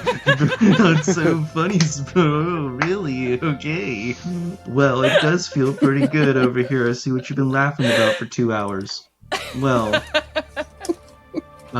yeah, I think after the kiss, Vulcan is going to reach under his collar, and he's going to pull loose or pull up a ring that is on a necklace that he hasn't been wearing. See if I can pull it loose. But he'll pull the necklace off, and he'll slide the ring off. Rather, the heft of the ring will rest against Sauce's collarbones, and he'll sort of sleight of hand the ring along the chain and pull it off while fastening it behind the chain behind her neck. And I'll say, I never really wear this. Something told me that I should wear it tonight. Chain was my mom's. And, Mommy saved. Right. And the ring, well, I never really knew my daddy. But my mom said he was a primordial man of stone. And he gave her this ring. That's a piece of him. And there's an adamantine stone in there. And the stone is unlike the usual blue, green color. This is a sort of round gold adamantine. My mom gave it to me when we were leaving Paris to keep me safe. But I always felt like maybe I didn't need it or I didn't want it. But when I look at you, I want you to be safe no matter what. And so if you let me, I'd like to slide this ring onto your hand.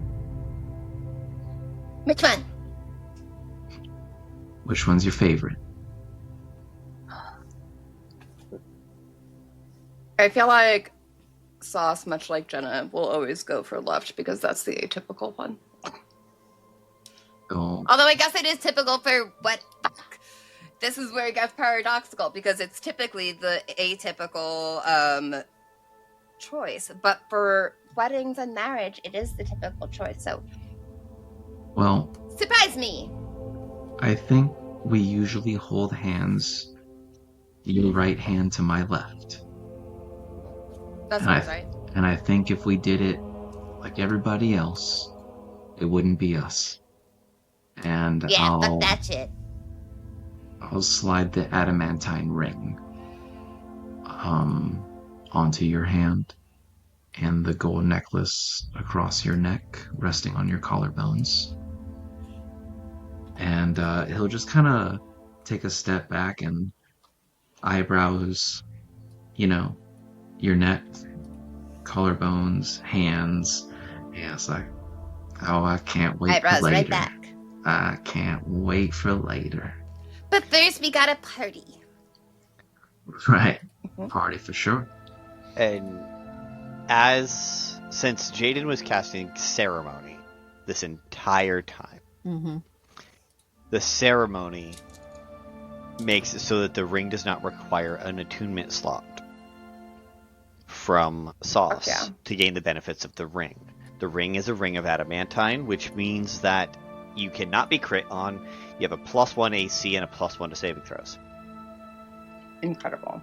In addition, I assume, Jaden, you are casting Ceremony for the wedding benefit. Wedding, yes. Of course.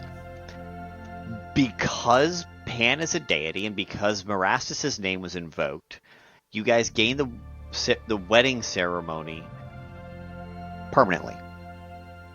Oh, let's fucking go. Which I think is what an a- additional 2 AC. Yes. Whoa. Unhittable. Unhittable. Let's go. I mean, no, come at me. Don't come at me. Don't come at me. Don't. If you're listening to this, don't. In addition, I need because 2 gods have been quote-unquote invoked, I need religion checks from all 3 of you. Well, yeah. I can't wait to do all this math on this plus 0. Yeah. Actually, I'll fucking take it. That's an 18 on the die. I'll take it. All right, nice.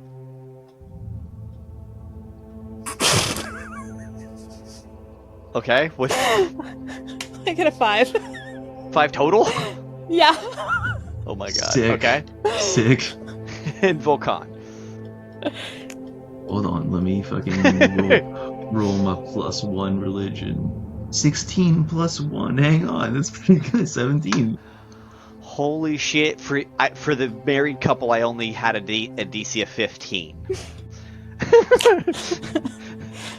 The 2 who brought down the essence of divinity into this ceremony. As this whole thing settles, there is a card in each of you in your left hand, and a adamantine chalice of never-ending alcohol that is the size of Vulcan's head. It's a goblet. In your right. These cards are on the back. You see the head of Pan. This is a sweet ass goblet. What are you talking about? And That's the so goblet has the hammer of Marastus.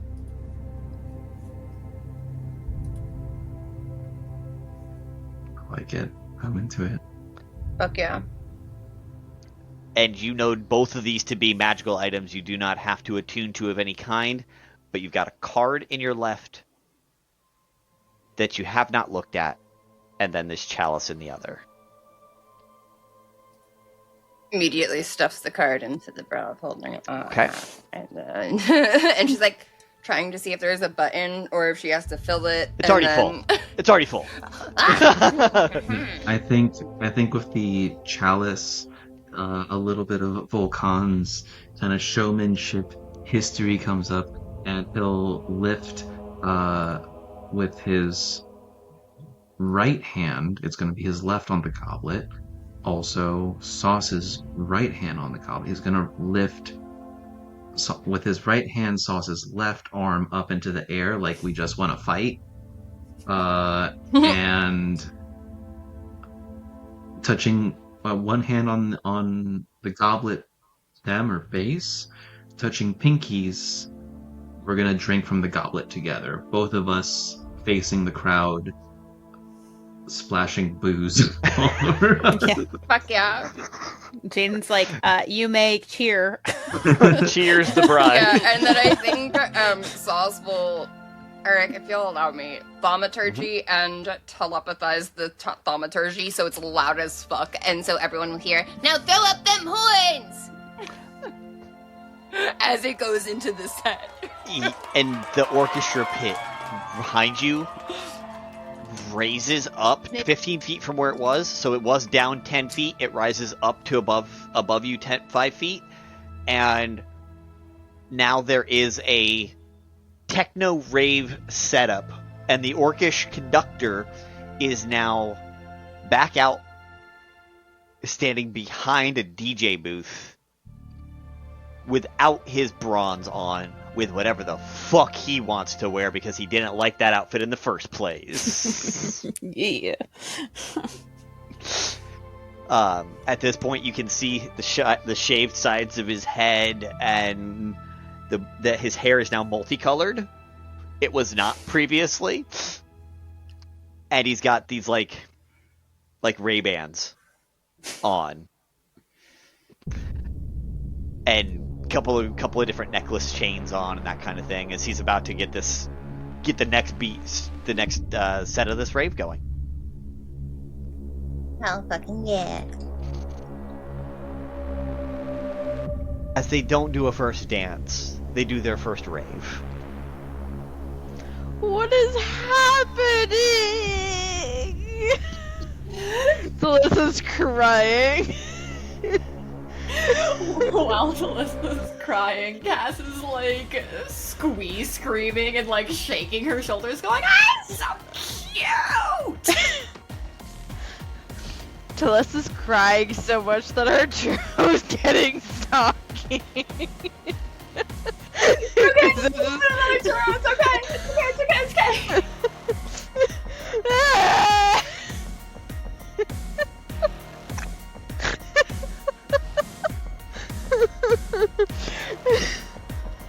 I was not prepared. She starts hitting Conrad with the soggy churros. You knew what's going on. I don't understand. Just having a meltdown. I did not know it was happening tonight, nor did I know it was happening at all. I just know what Sauce talked to me about. I guess that makes up for it. The moment Jaden said vows, I knew what was going on. And that's the point. You should have told me and warned me. I can't betray someone else's confidentiality. You know that's important to our family. Smacks him with the wet churro again. So, as this all happens, Conrad's going to start... He pricks his finger with one of his blades. Like, he turns from the rest of them, and he starts coalescing a little bit of blood and makes an actual emblem that has a satyr, which would represent Sauce for the factor of, Pan and all of that. But then it's going to be the factor of in the palm of a fist. With almost like a Celtic design around it.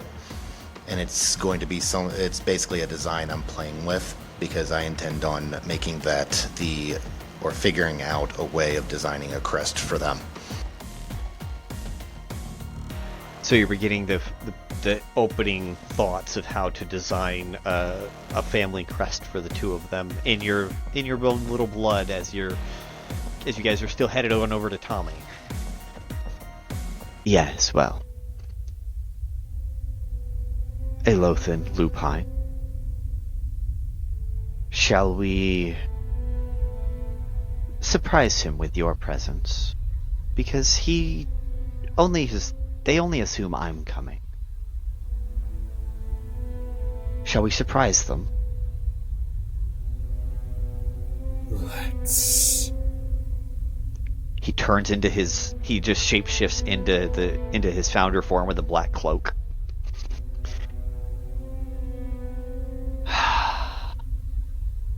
Now, if you all do the same, I will cast Mirror Image, and we will appear to be more than we are.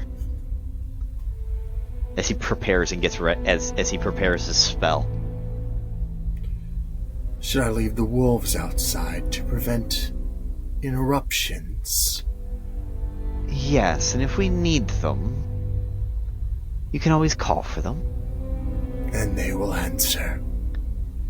How many wolves did you bring to this city? I told you 3, but you never listen.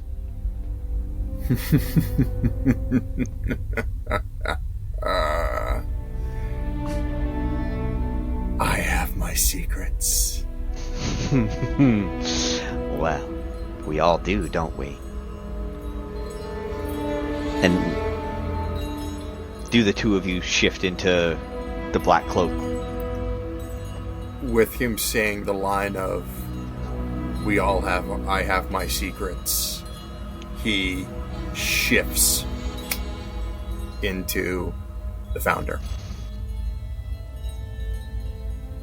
Aelothin pauses for a moment, looks into the ruined amphitheater with skepticism, thinking, this is not someone who will be surprised easily. Follows suit and silently transforms to match. And he's going to cast mirror image. Mirror image on the three of us, so that there are now 12 people who look identical to the founder. 12 including you, or 12 altogether? So mirror image creates 3 duplicates of the people it is cast upon. So there are 4 of me, 4 of you, and 4 of Aelothin. Well, seems like we're ready, and since they invited us, be on the lookout for traps. Myosin is a smart woman who's been around long enough to know that you secure the area that you're going to invite company to. So be on the lookout for those. But beyond that, I'm going to go ahead and head in if you all care to join me. We will go in and take care and discuss and take care of the 2 of them. When the founder turns, will follow second and keep an eye out for any preparations that may have been made for our arrival. Okay, go ahead and roll a perception check. And Lupine, you're bringing up the rear. Lupine is going to bring up the rear. He's going to give a short growl to the direwolves. That's kind of their signal to stay outside for now and watch the entrance. Mm-hmm. And then you're going to see a large bow just kind of appear out of nowhere. 27 perception. 27. Okay. So as we're going in, you guys all, it's not super hard to see what I'm saying right now. There are a bunch of steps on the way down. And then at the main stage of this amphitheater, there's a set of stairs that go up on either side. And in between the stairs, and then on either side flanking the stairs as well, there are these organic features that do not look like they belong in this city. They have a little bit of psychic energy that is emanating from them.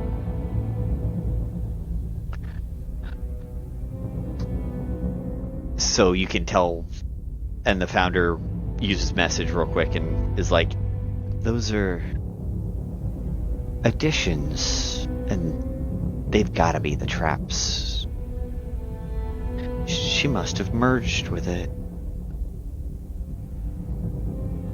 Interesting.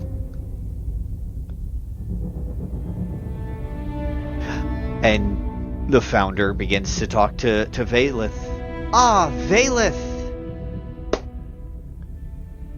I believe you were expecting us. Us? Yes.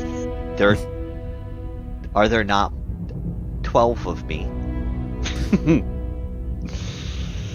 You still play your dumbass tricks, don't you, Vale? Always have, always will. Just like you, just like Myosin, wherever she may be. Interesting. As he looks around, looking for her. What are you looking for? Not a what, rather a who. A who? Why would you think she's here? Well, she was the one who told me that you and her wished to meet with me. So why would I not assume she was here? What do you need her for? Isn't this conversation between you and I anyways? Depends on what conversation you think we're having. I'm here to talk about saving the city. Yes, so am I. Good. So you can drop the charade now. Ah. Which charade? The one with your 12 apostles. You don't look good, and looking at one of you is enough. Well, since it's just you, and you already know what I am. Of course I do. Roll a persuasion check for me. Ready? Yeah, persuasion. That's a 30 for you, baby. Okay, that beats the 20 he ended up rolling. You got a dirty 20. I didn't get a 30-20. I got a 15 and a 15. I know. I know. The founder drops mirror image, and there's 3 of him now. Oh, come on. Who are your lackeys here? Lackeys? He drops his hood, and you see his changeling head. Who said anything about lackeys? You don't need to say anything. It's evident with these two. Oh, you just think I use everybody, don't you? Of course you do. It's what you do.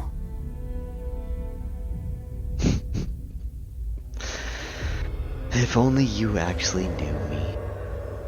What has he... And he's not going to even look at the founder anymore. He's going to look at the 2 others that are here, and he's going to address... Vaelith is just going to address you, and he's going to not address you directly, but it's like he's talking to you, but past you.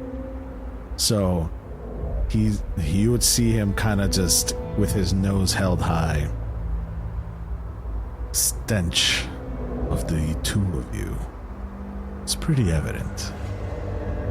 What has this, and he kind of does a head nod to his left, asshole promised you?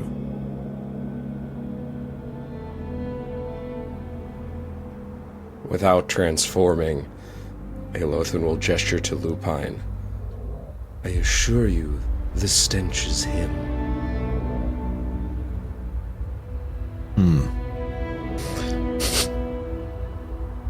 Can I use my passive insight, which is a 25?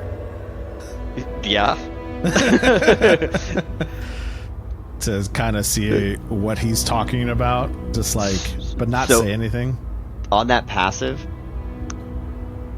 you can tell this is a werewolf.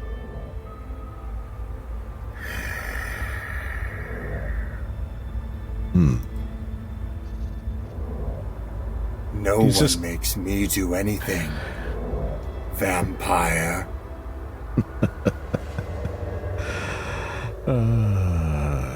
Who let the dogs out today? I see that you still cower behind people, Founder. they're the ones behind me. I came in first. Sure. That's why you bring your security everywhere with you, And that's why Myosyn's not here, isn't it? Why do we need Myosyn? You keep obsession with people and Myosyn, but why? When the conversation should be between me and you. Well. Looks to Aelothin, looks to Lupine. Looks like we can be real here.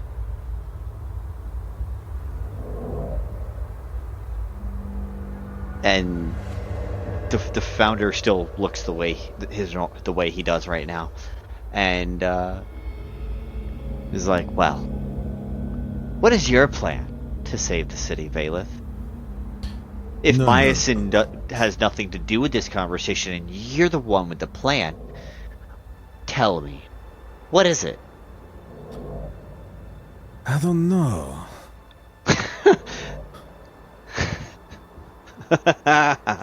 This was supposed to have a conversation. Isn't a conversation supposed to be between two people?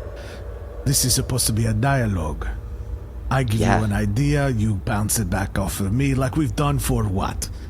20 million months. I don't know. Who's counting anymore? Far too long have I known you. Mm-hmm. Well, if you don't have a plan, it appears that this is as much of a waste of time because you were never the planner. That's why I'm talking and asking about where Myosyn is. I was never the planner, just your lackey, like these two. And he's gonna signal again. He's gonna gesture with his hand with these two over here, huh? You never could get your hands dirty. You want me to get my hands dirty, don't you? That's because you're a little bitch. It's okay. Uh-huh.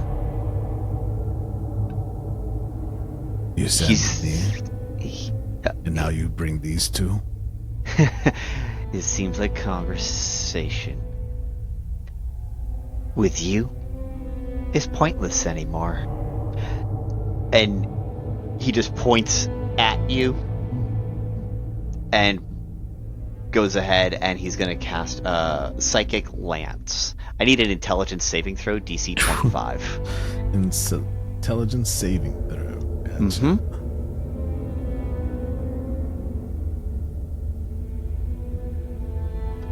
That fails. Okay. It's 7d6 worth of damage. 76. 7 delta 6. I need to roll. Oh.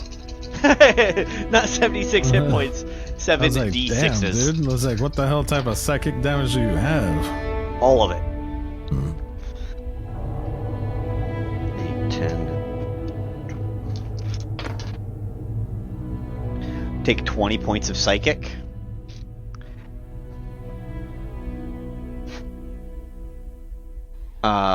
And you are incapacitated until the start of your next turn. Good. So as Vaelith collapses opposite, the founder just looks at Aelothin, Lupine.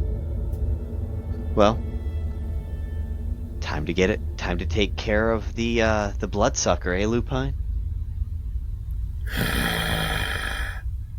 Sick 'em. Sick 'em, boy.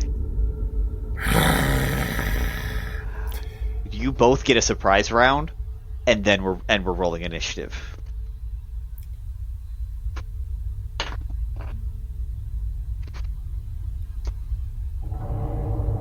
I mean, technically it's not surprise, it's I let you. You're incapacitated, sure. so sure. Yeah. But go ahead and roll. I could have easily countered spell, but I chose not to. Theoretically? Yeah. Okay. I got the Founders Initiative. 20. 20 from Aelothin.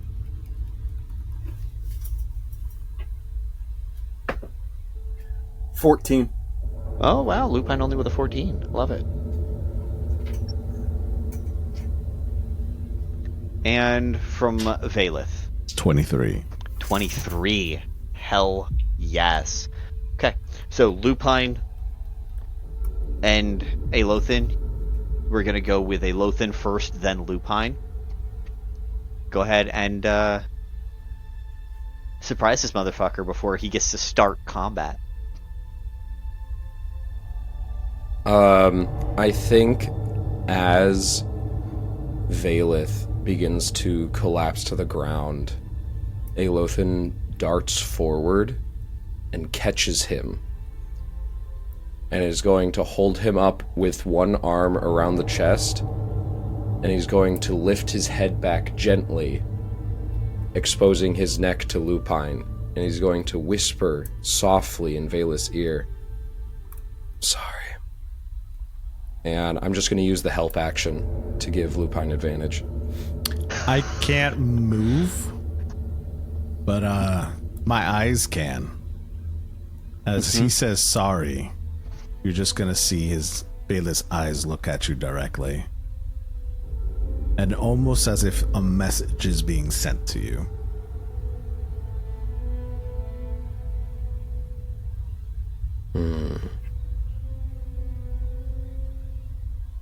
That's my turn. Yep. Lupine. Lupine is going to use his bonus action to steady. He is going to knock an arrow to his bow, and he is going to let loose an arrow with sneak attack because advantage. Because he has the advantage. Yep. Go ahead and roll then your also, with it. isn't incapacitate also advantage as well? Pretty much. I think incapacity gives you advantage. It might. Hang on. It might give you something more. Give me 1 second. Yep. Incapacitated, as I remember, at least in 2014 rules, is you can't take actions or bonus actions. It's nothing else. Actions are reactions, actually. So he could bonus. I think actions encompasses bonus actions. Yeah. I'm not 100% on that. So he just can't do things. Fair enough. So unconscious is the one that gives you all the better spots. Got it. Rolling. That's a nat 20. Nice. Nice. Nat 20 on a sneak attack. All right. Yes. So over here, Dangerous. as you guys may well know, you may not, you get max damage and then a roll of the dice. So with your bow, it's a D8 plus 10 for you. And then does sneak attack get maxed out? Sneak attack gets maxed out too, yes. So that would be 4d6. 4d6s. So 24. Okay. And then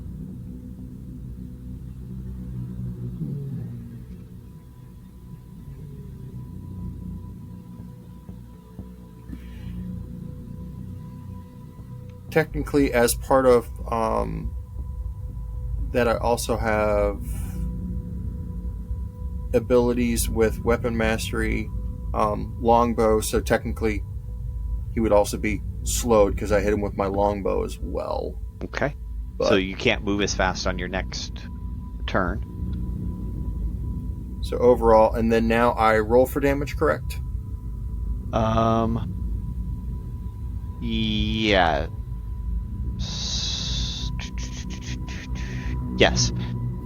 So now you're gonna roll 1d8 and 4d6s. Yep. Well, also isn't it a +6 with the bow itself? No. D8 +6? That's already accounted for. Fair enough. It's a d8 plus 10, but no. That's already been accounted for.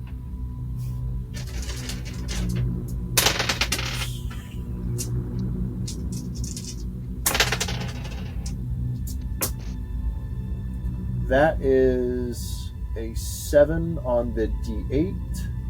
Okay. And 14 with the sneak attack damage. Nice.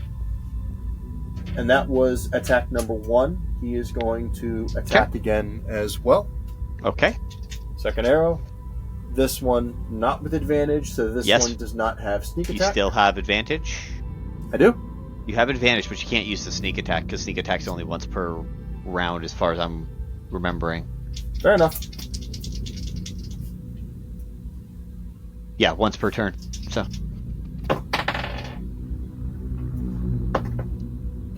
That is a 16 plus 18, so 34,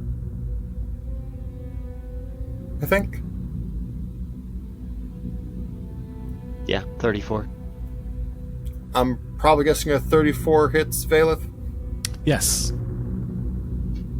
All right, that's another that wasn't D8 and 10. Correct.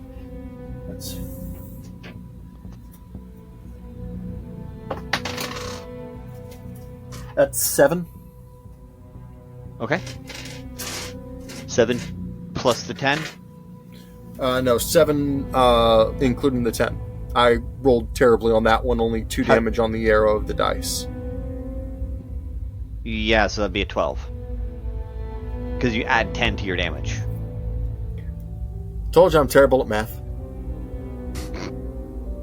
Okay. So 12 more damage.